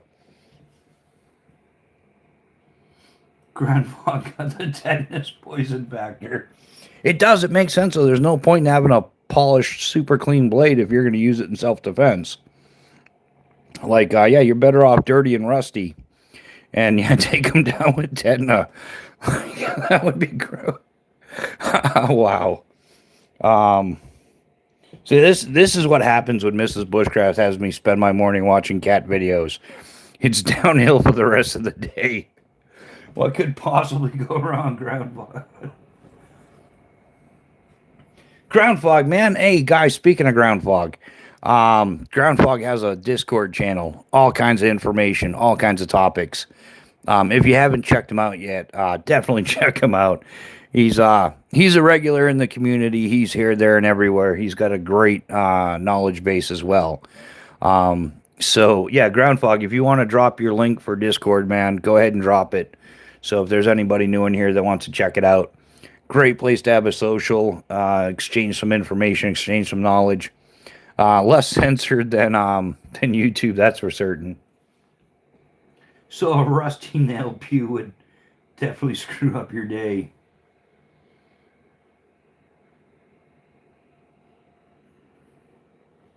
Oh yeah, yeah, a rusty nail, like a pew, like a nail gun. It's wow. Has YouTube gotten that bad? We really can't. You can't say a lot of things. I don't know. I'm sure my channel would be better if I were better at following the rules. But damn, I'm just I'm way too American, way too First Amendment, way too yeah. Oh, I got your ground fog, man. Yeah, anytime, brother. Always glad to help out. I don't know. Gotta be safe.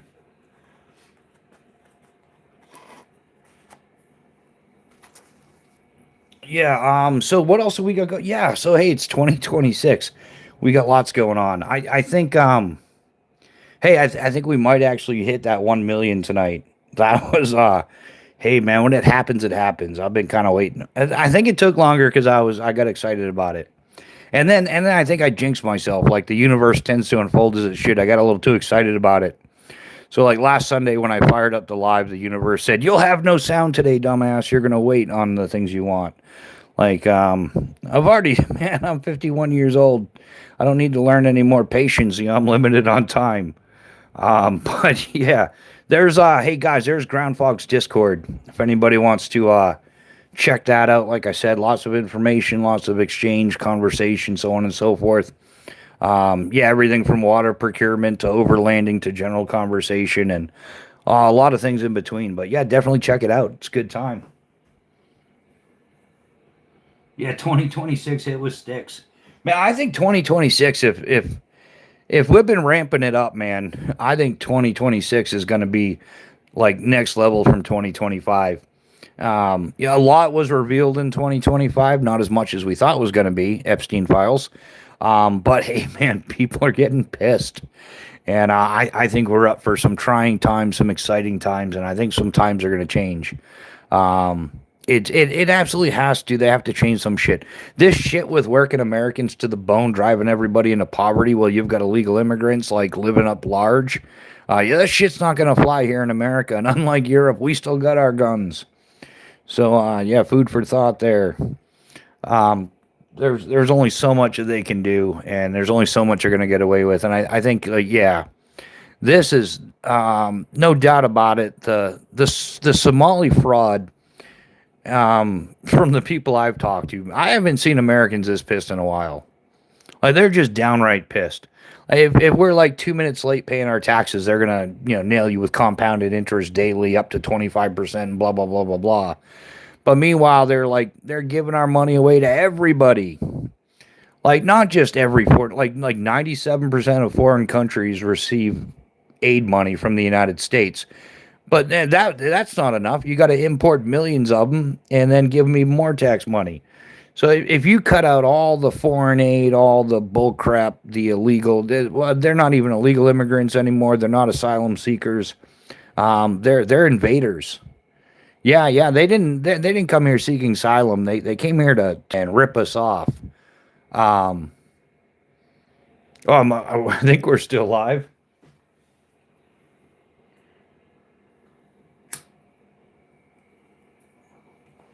Seriously, though, I suggest tribing up and making connections. Exactly, yeah. Groundfog is 110% right. Networking is an extremely powerful tool, gentlemen. If you can network with people, if you've got friends, if you've got family, yeah, network. Get together with people, have a plan, and just start with the basics. Start with, make sure that you and your loved ones and everybody, you've got food, you've got water, you've got a way to defend yourself, you've got a way to travel if you need to.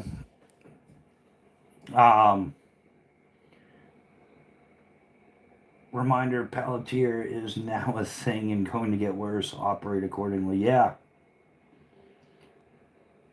Yeah, exactly. Yeah, Minority Report. I have the farm to survive for now. Yeah, and that's what we got to do, man. And I think it's gonna break down to bartering and trade and things like that. I mean, they've gone way too far. I mean, that's an absolute slap in the face. Oh, and then I'm still butthurt about Trump's like, oh, Americans aren't smart enough to make batteries. Dude, eat a bag of dicks.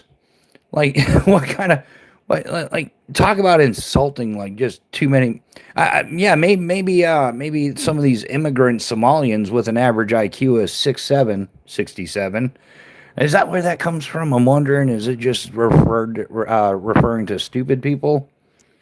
But anyhow, yeah, man. Yeah, I think that some of the some of the invaders have brought down the average IQ of America. But your average American, yeah, we're quite smart enough to figure out how to make batteries. Yeah, man, that's just such an asinine thing to say to the people. With a mountain in my back, bluegrass. Well, I would know what.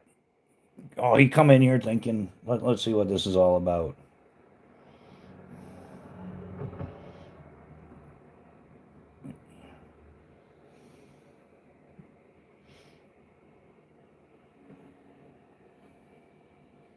Lab house, salt water, and some other common metal to let it eat.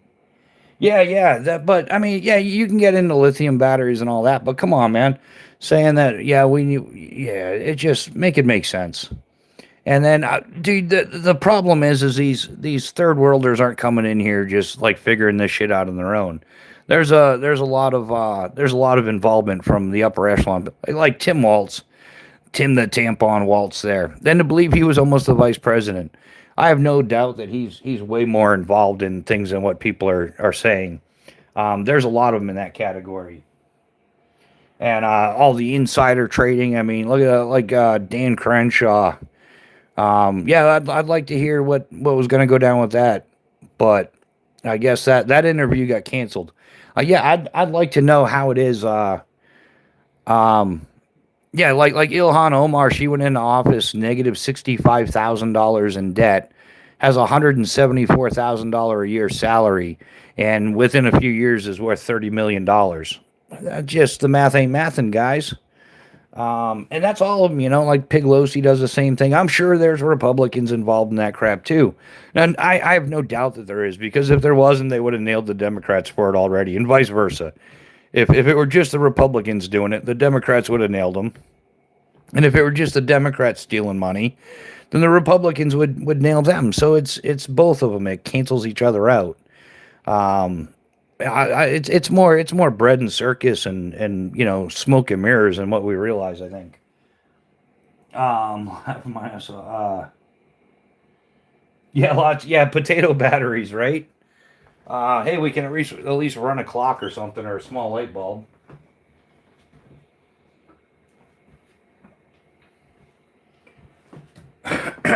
um,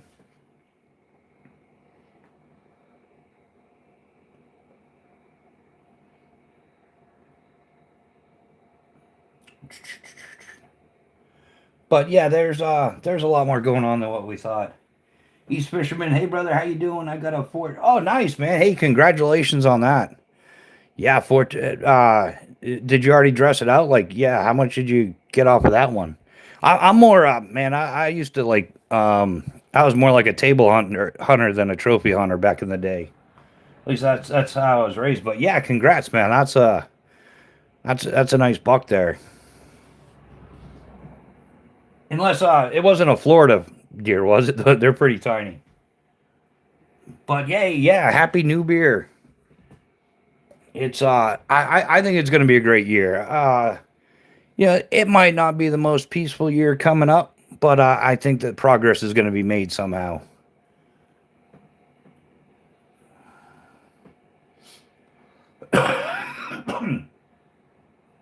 Yeah, exactly. Yeah, fill the freezer. I was watching a thing on yeah, like different butchering stuff, different meat cuts and stuff like that. And I was like, that's something I wanted. I want to get like a whole half a cow. Just get it all at once and yeah, just fully stock the freezer. Just yeah, red meat. And then yeah, maybe have another small freezer. It's just gonna be bacon and ribs and stuff, cause gotta have that bacon.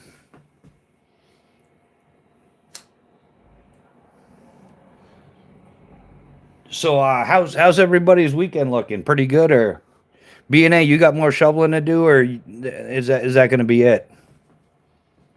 What caliber do you use? I use 6.5 Creedmoor. Geez, I haven't been hunting in forever, but yeah, I'll still use like a 270. I think that's 270 well placed shot, and yeah, the real free range organic, man. And it's a fraction. You gotta spend a lot, man. But like pound for pound, it's like a third the cost of the grocery stores right now. Like yeah, Remington 223 as well. Yeah, that's a great round. I don't know. I'm about ready to pick up another Ruger 1022 just so I can blink and afford to be able to do it. I think that's even expensive now, man. I used to, all through high school, I went through like a couple hundred rounds a week. Just 22. But yeah, it was my junior ROTC. I was on the rifle team for junior ROTC. And yeah, every Tuesday we had our range time. And then when it was closer to competition season, it was Tuesdays and Saturdays. So, but yeah, man, that was great. They got rid of both the rifle team and the drill team, because you can't have kids doing that shit. All right, yeah, have them learn nothing instead. But yeah, that's crazy. Yeah, you hear about all this stuff, firearms in schools.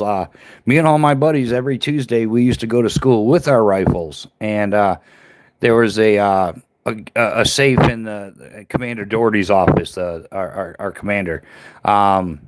And yeah, you'd go into school with your rifle, usually in a bag, in a proper rifle bag, and you would bring it into Commander Doherty's office. It would go in the safe for the day. At the end of the day, you would go for your weapons draw, and then we would head to the range. That was but never once did anybody ever talk about lighting up the school. Go figure. Now they're not allowed to touch any of that stuff, and they're going wacky crazy, shooting everybody up. An SHTF situation, the stores and gas stations will be wiped clean within 24 hours. Yeah. Yeah, Pat, you're absolutely right. Everything, grocery stores. Yeah, they'll probably still be clothes and stupid stuff in the box stores, the Targets and the Walmarts. But yeah, the food and everything, it'll all be gone in 72 hours. Yeah, no doubt about that whatsoever. Yeah, 2 hours. I mean, yeah, 72 hours and everything will be wiped out completely. We had rifles back in pickups in the parking lot. Yeah, yeah, same thing. Ground fog. Yeah, whenever hunting season rolled around, all the dudes that hunted, yeah, they would have racks in the back of their pickup trucks, and yeah, you'd see shotguns and rifles and all that. And some bow hunters too, not as many, but yeah, it was completely common. Like nobody made an issue out of any of that crap. Now it's always an issue. It's always yeah, they took nothing and turned it into something big. It's absurd what they've done. Yeah, I think it's a generational thing, Pat. Like, because I went to two high schools, and yeah, because I was that special, right? Oh well, I lived in the jurisdiction of one high school, so I legally had to go to that school. But the school on the other side of town offered junior ROTC, so it was the only school that offered it. So I would go to half a day at the school I was obligated to go to, and then the other half a day I would go to the other school that offered ROTC. Aquarium. Wait, what I miss? Chaos Theory, man. Welcome to the chat, man. You didn't. I don't think you missed too much. We did mention you though, dude. Glad to see you here. Glad to see your talk to text is spot on because that was we were actually talking about autocorrect and things like that, and it came up that yeah, because you do the talk to text, so it's entertaining if you know what's going on, but if you don't know what's going on, it's a little bit whacked out. But yeah, man, welcome to the chat. How are you doing? How's your recovery? I just talked to you last night a bit, but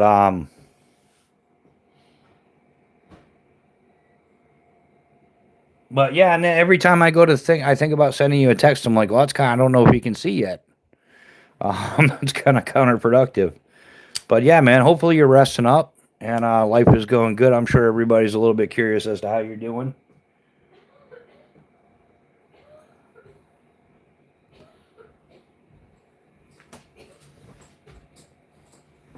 Irish John is back in the chat. Well, guys, so hey, so the live chat is about 1,194 views. I think we're about 6 views away from 1 million. 1 million views. That is, dude. I'm stoked. I know. There's people out there, but hey, whatever. To each their own. Um, tell your aquarium to be punctual. That's awesome. So, tell us how the recovery is going, Chaos. Yeah, yeah. Yeah, Chaos. Mylar Irish John wants to know how the recovery is going. So I know I talked to him a little bit last night, and he was saying that it's still blurry when he's trying to read small text and stuff. So if I'm reading your comment out loud, it's not because Chaos is illiterate. I'm just trying to help him along. So reduce the struggle. I think the more you strain your eyes, the worse it is for you, isn't it? When you're recovering from an eye surgery.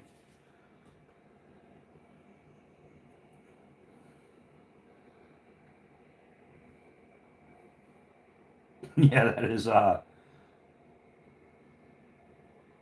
that is priceless.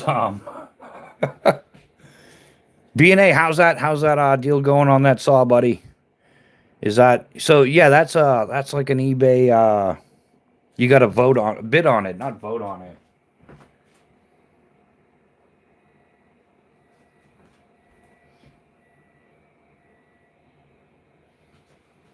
Yeah, I actually there was one time. But why sent 100 for 2 jewels? Thank you very much. I appreciate it, my man.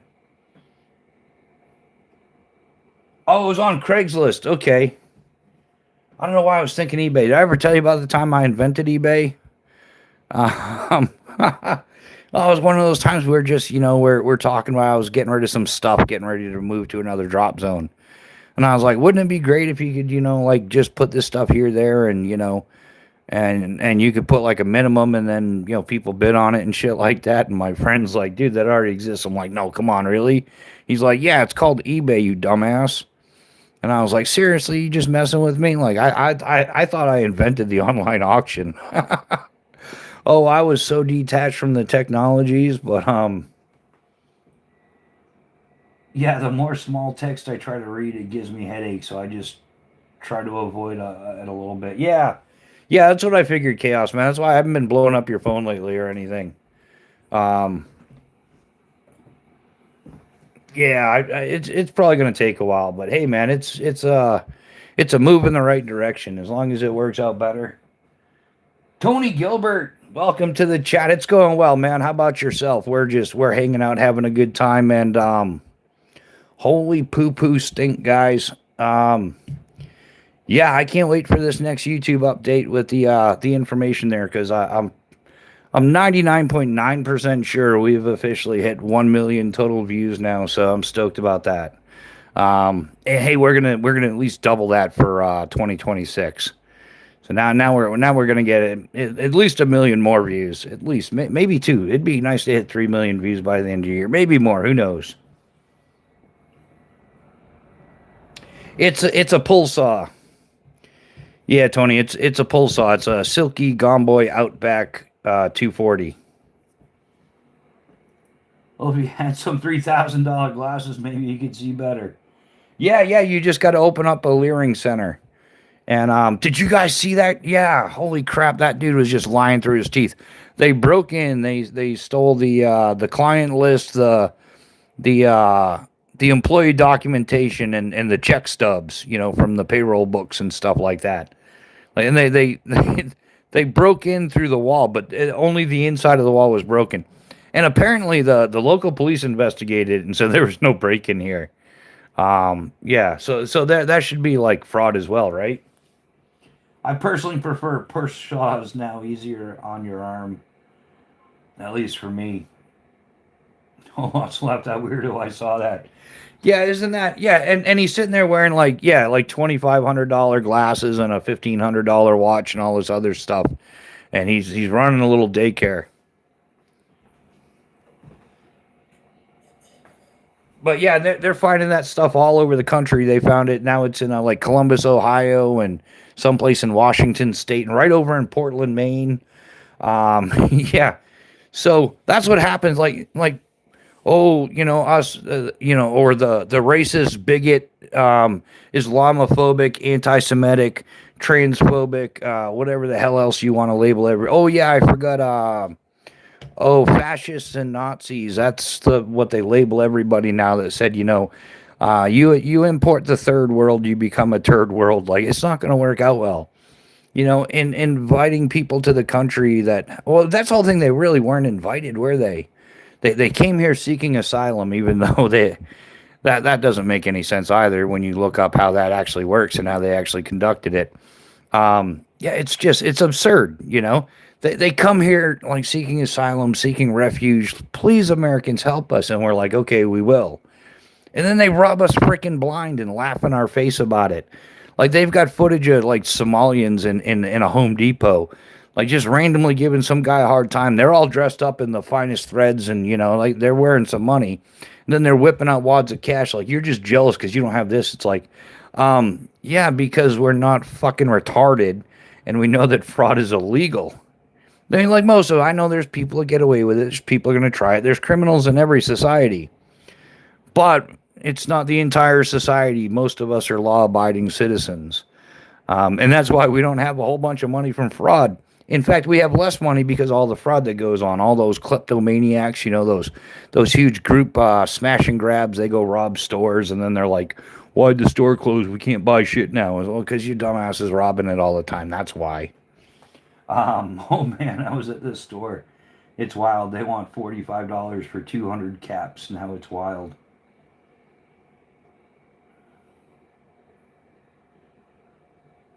I'm the captain now. Hey, yeah, yeah. We need to let a couple more of those Navy snipers out take some shots.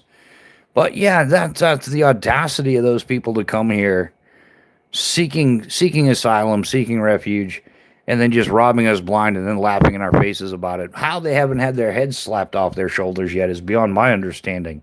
So yeah, I guess Americans have gotten a little soft. I mean, like they really, yeah, it's just ridiculous. Yeah, lock his ass up. I don't care if the guy looks just like me. Yeah, I'm so fed up with all the flavors of shit going on everywhere these days. So many things. Oh yeah, yeah. It's nonstop, man. It's just like, oh, but diversity is our greatest strength. Like, fuck you, you idiot. Like whoever came up with that shit is a total asshat. But then you got to break it down. You got to analyze it. They weren't lying when they say diversity is our greatest strength. Our doesn't. Who does that refer to? It's not you and me. It's not everybody. It's not all of ours.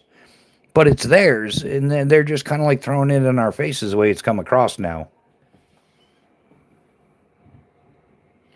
Hell, we just had a police chief get busted for stealing the city cops retirement fund. Do you have a link for the double fixed blade on the middle? Meltdown. No, I don't have an affiliate link or anything like that. I'm just yeah, they're my nice. I kind of I know the owner. So yeah, just check it like phobosKnives.com or like just do a Google search Phobos FOBOS, and it's an acronym, stands for operators by operators. And yeah, man, you can find them for sure. Oh yeah, yeah, that's right. Like yeah, links don't work in vertical either. I'm not a big fan of links. Um, because it's a cat, man. Oh no, the links get links. Oh, play on words. What an asshat. Yeah, you can't win every joke, can you? But yeah, man. Um, have you seen the nice Japanese saws? They make some great saws, man. Yeah, yeah, man. These are all Jap. I own like a half a dozen of them at least, 7 or 8 of them. Yeah, silky saws, man. Yeah, yeah, Japanese saws. They make great knives. Great knives. Great. They do make knives, don't they? No, they don't. No, I'm full of shit tonight. No, they do make great saws though. Holy crap, man! I haven't been drinking enough crack in the can, guys. Here you go. Cheers. Um, yeah, I've been using silky saws for like over 15 years, man. Yeah, yeah, silky's Japanese. Yep, yep. Yeah, they've got a whole lineup. They've got a great lineup, man, and I've had the privilege of using many of them, doing arborist work and stuff. So yeah, good stuff. Oh, hey man, you learn something new every day. Can't go wrong with that. Like it was just today I learned about all that Chinese counterfeit money fraud that's going on. So yeah, hey man, and silky saws are from Japan. There's another company, man. I want to get chisels from them. Kukri, Kukri. Yeah, it's got a price tag to it. But yeah, man, they've got some great chisels and stuff, like carving chisels, bench chisels. The hell else do they have that was cool? Oh, they also make a nada as well. Um, and they have some like finishing pull saws. But yeah, Silky's great stuff. They really are. Good quality. You just got to remember it's a pull saw. And once you build the muscle memory, I've never broken a blade on a Silky saw, and I've used it way more than average.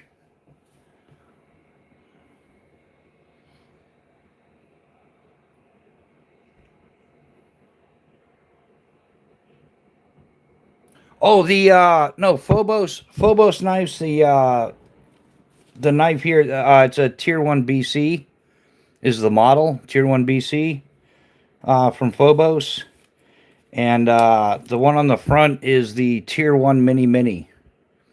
This one is in CPM 154 CM steel. And it's got an assortment. You can get pretty much all the liners are G10. But you can get G10 micarta or carbon fiber scales, depends on what's available. And the same thing, the Tier 1 BC is made out of Magna Cut. And same thing, a whole bunch of different scale options that are available.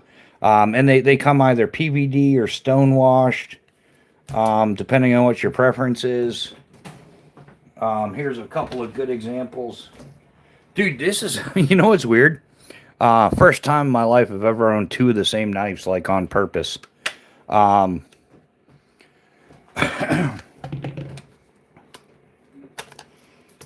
This right here is the Phobos Knives Calcula. The one on the left is PVD finish. The one on the right, stone finish. The one on the right is red G10 liners with double black micarta scales. And the one on the left is red G10 liners with carbon fiber scales. And yeah, dude, I love carbon fiber. In fact, I'm going to get carbon fiber scales for these two.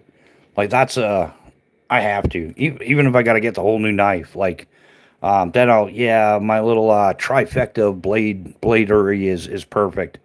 Like, yeah, I like 3 fixed blades. I like a primary fixed blade with a piggyback, and then like a backup secondary all around blingity bling bling knife.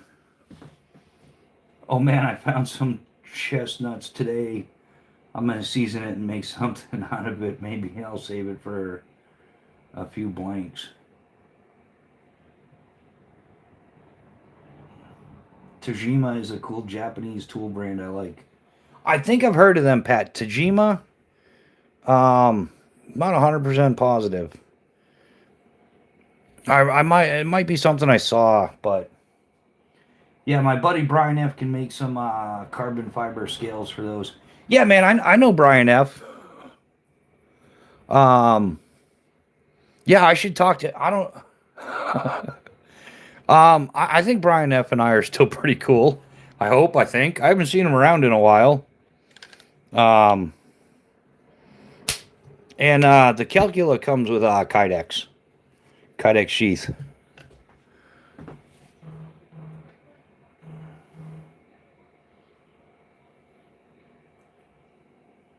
Yeah, MagnaCut Strong Arm was on sale last week. Yeah, man, I think I saw it. Yeah, Yeah, that's the Gerber Strong Arm, right? Yeah, man, where did I see an ad? Maybe it was Instagram or something. I think I saw an ad on that. The Gerber Strong Arm and MagnaCut. I'm like, oh, I'm kind of interested to see how that works out. I wouldn't buy one. I don't need one. I mean, I like what I have, but I would check one out. I would break somebody else's knife for sure just to find out. But no, here that chaos. You can upgrade your Gerber, man. You can upgrade from the standard Gerber to the MagnaCut. How much is that, Pat? Isn't it? Wasn't it something like 80 or 90 bucks? No, it's got to be more than that.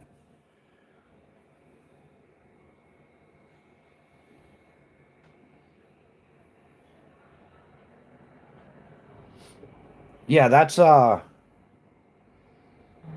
anybody have any advice about shortwave VHF UHF receiver radios? No, Irish John, I'm totally out of date on those. Man, as far as like that, man, I'm still talking like, man, what I can't even remember my first UHF VHF radio was a Motorola HT90. And then I went through a couple of Yaesus. And yeah, and then I ended up getting out of it, but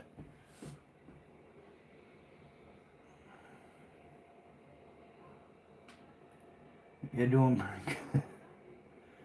G Keyman has knowledge in that. Yeah, G Keyman, yeah. Yeah, my stuff's all outdated. As far as like when it comes to like comms and stuff. I've got to brush up on that eventually, but I figure when I can afford the gear, then I'll brush up on it. You know, kind of like isn't that how that works? Like if before you go shopping for something, at least I don't know. I think 90% of people do it. You kind of go out there, you do some research, you ask some questions, you talk to your friends, and then yeah, but yeah, it's just it's not on the budget list yet. In fact, I still got to get land nav gear. I've got to get a decent. I'm gonna get another like just GI issue Lanzatic compass. Probably get a Garmin 801 GPS, something like that. Yeah, so I got a whole bunch of stuff to do. Um,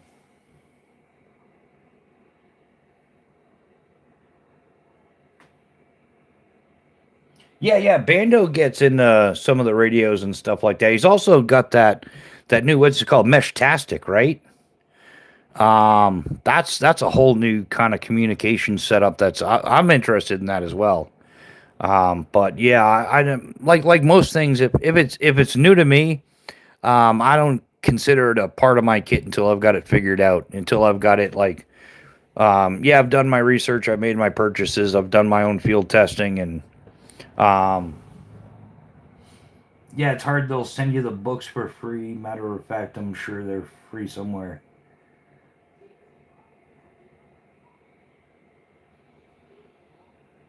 Yeah, those look cool. I think New House has one as well. Yeah, yeah, I think New House does have one as well. Um, yeah, yeah, exactly. If it emits a signal, yeah, everything. It's like ooh, everybody loved the weapons mounted lasers. It just lasers point both ways. Yeah. So make sure you got yourself like a Faraday bag or box or something. Um, yeah, something you can put in that shuts the signal down.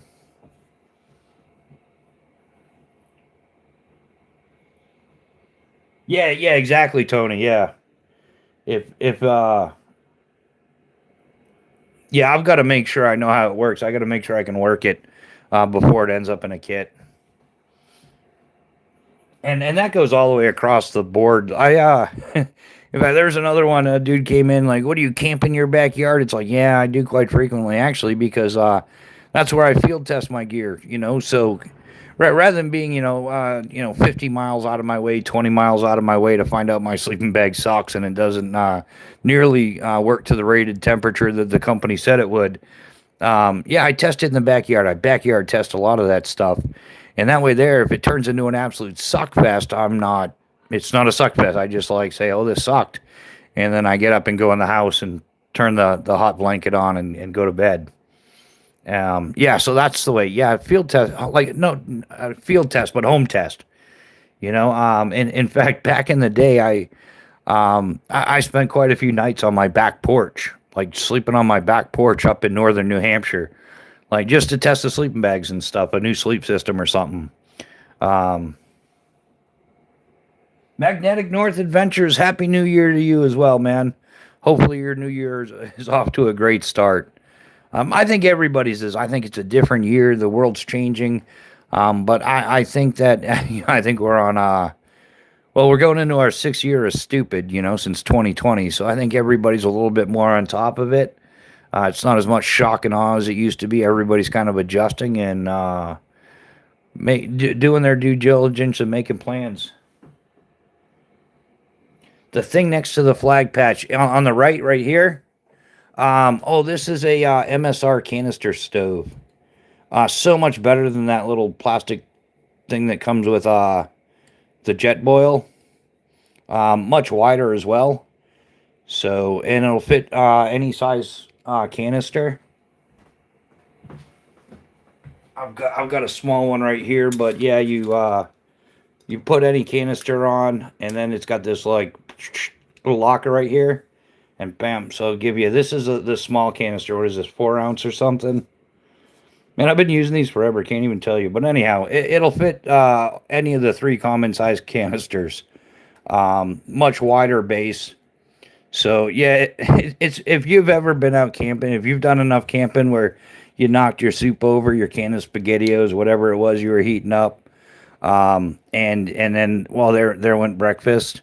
Yeah, this is it. I don't know what it weighs, man, like a half an ounce or something. It doesn't weigh much at all, but worth its weight in gold.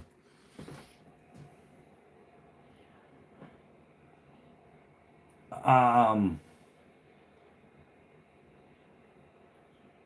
oh, patient, waiting for salmon to run, then I'll get candy. Yeah, oh, yeah, yeah. That sounds great, man. I could go for some good salmon.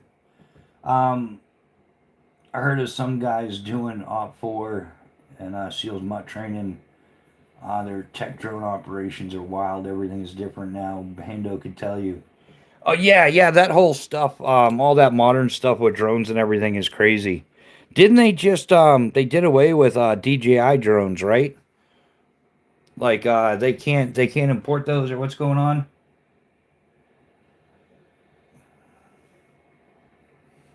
Yeah, yeah. The hobo stoves work great. Yes, I mean, I'm looking into. I want to get into like a stick stove or something. I've been looking into Bushcraft Essentials, the Bush box. I've been looking at those for quite a while. That's on my list of things to do.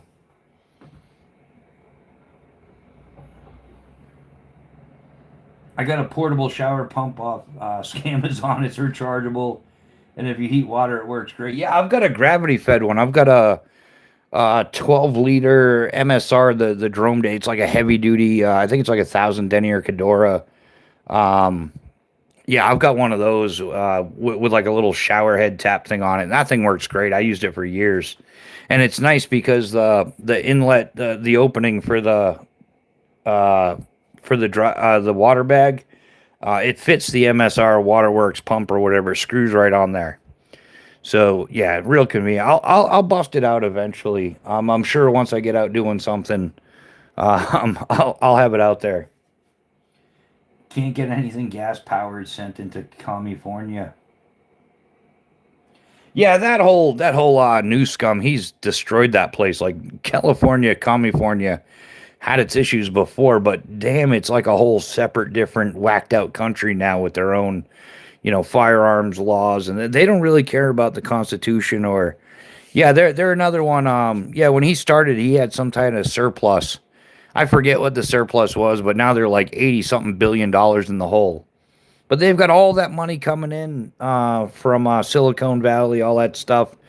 Like, should be one of the richest states, if not like it just should be so wealthy. But they've just, yeah, they need to do an investigation on the whole thing. Like they need to, yeah, that's some place where the politicians need some serious replacement. So you can't even get a Predator 212 sent to call Cali lots left. That would be my state's the only one where you can't have a flamethrower. Yeah, I mean that everybody should have a flamethrower. I saw that the Tesla one. That was so cool. I'm like, if I would have known about that, and that's when I'm pretty sure that came out when I was still skydiving. So yeah, man, I should have bought one of those. If I would have known about it, I would have bought one. That's just the kind of stupid stuff I would do. Solid Snake. Not sure if I may. It's definitely been a while. I picked up a 20-liter Swiss water bag recently. It's kind of cool. They had a Marine Corps one. I want to say it was like a 40-liter. What was the name? It was like one of those high. Yeah, it's like this full-on backpack, like 25-liter, 30-liter, something like that. Um, yeah, that's one of the biggest ones I've seen. Probably one of the best too. I definitely and it was on sale. It was usually like $400. The Sportsman's Den had it for like $89 or something.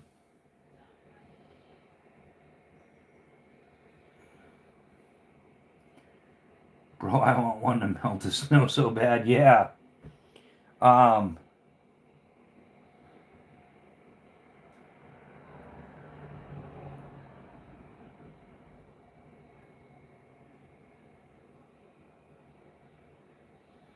yeah, I'm trying to remember.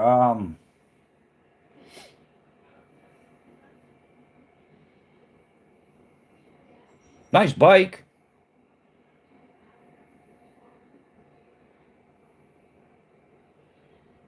Nice little yeah, nice bike on the page there though.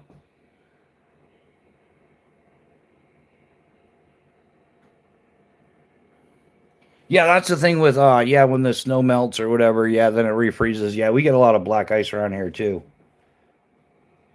All right, yeah, Magnetic North, man. Take care. Have an awesome night. Yeah, have a great new year. It's definitely that time. And I'm sure I'll see you around sooner than later. But yeah, we're well into the 2.5 hour mark. Robert Vargo, great name on drink cup. Oh yeah, yeah. That's actually the owner's name. Um, yeah, they make great stuff. Yeah, it was a guy who he through hiked the Appalachian Trail and came up with started making lighter gear when he was done. So yeah, yeah, cool little story behind the Vargo company there. Really great company, quality gear. It is pricey, but you're getting quality. It's definitely worth it.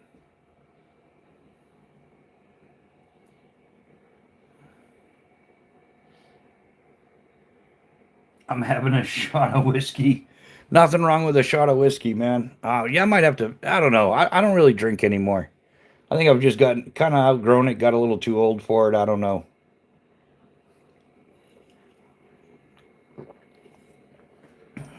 I just hate the. I hate being dehydrated afterwards. Yeah, the dehydration. Um, yeah, I even did the drink a bottle of water before you go to bed, but damn, you still end up dehydrated, and then it just takes a oomph out of your day.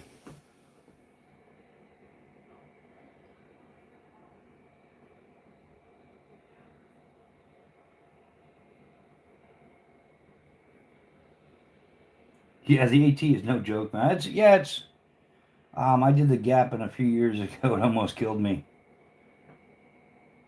Yeah, I suppose it depends on what level of shape you're in and stuff, and experience level and everything. Yeah, I guess it's different for everybody.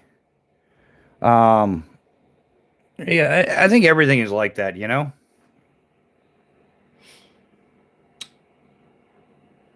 But yeah, guys, we're coming up on yeah, we're well over 2.5 hours. So I'm gonna wrap this one up, guys. Thanks everybody for hanging out. We definitely we hit the 1 million total views tonight, which was an awesome goal. First live back of the year. Well, first live for 2026 for us. And yeah, we get to celebrate that. Not only is it the first live, but we definitely broke 1 million views total tonight. Well, total for the channel, not not just this one live.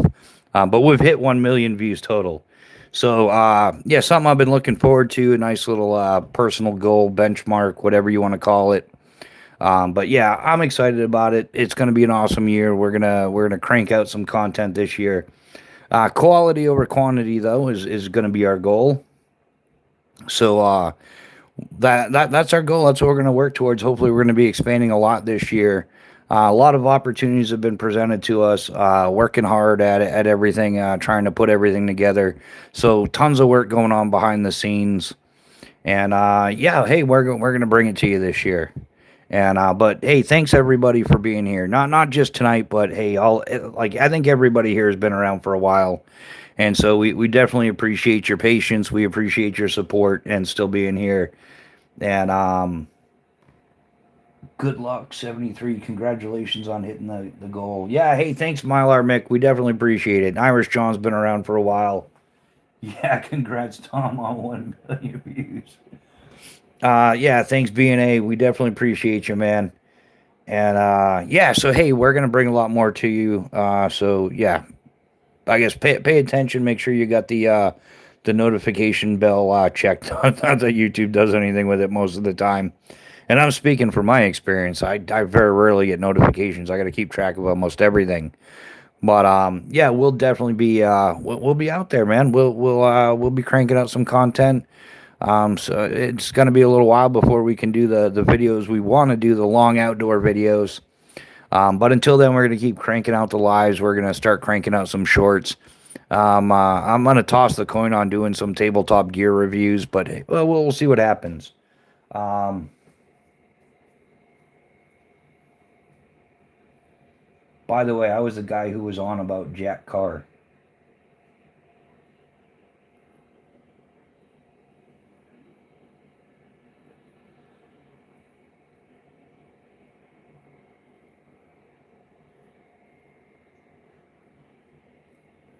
Okay. But all right, yeah, guys, I'm gonna head out. I'm sure everybody's got things to do, but we'll definitely catch you on the weekend.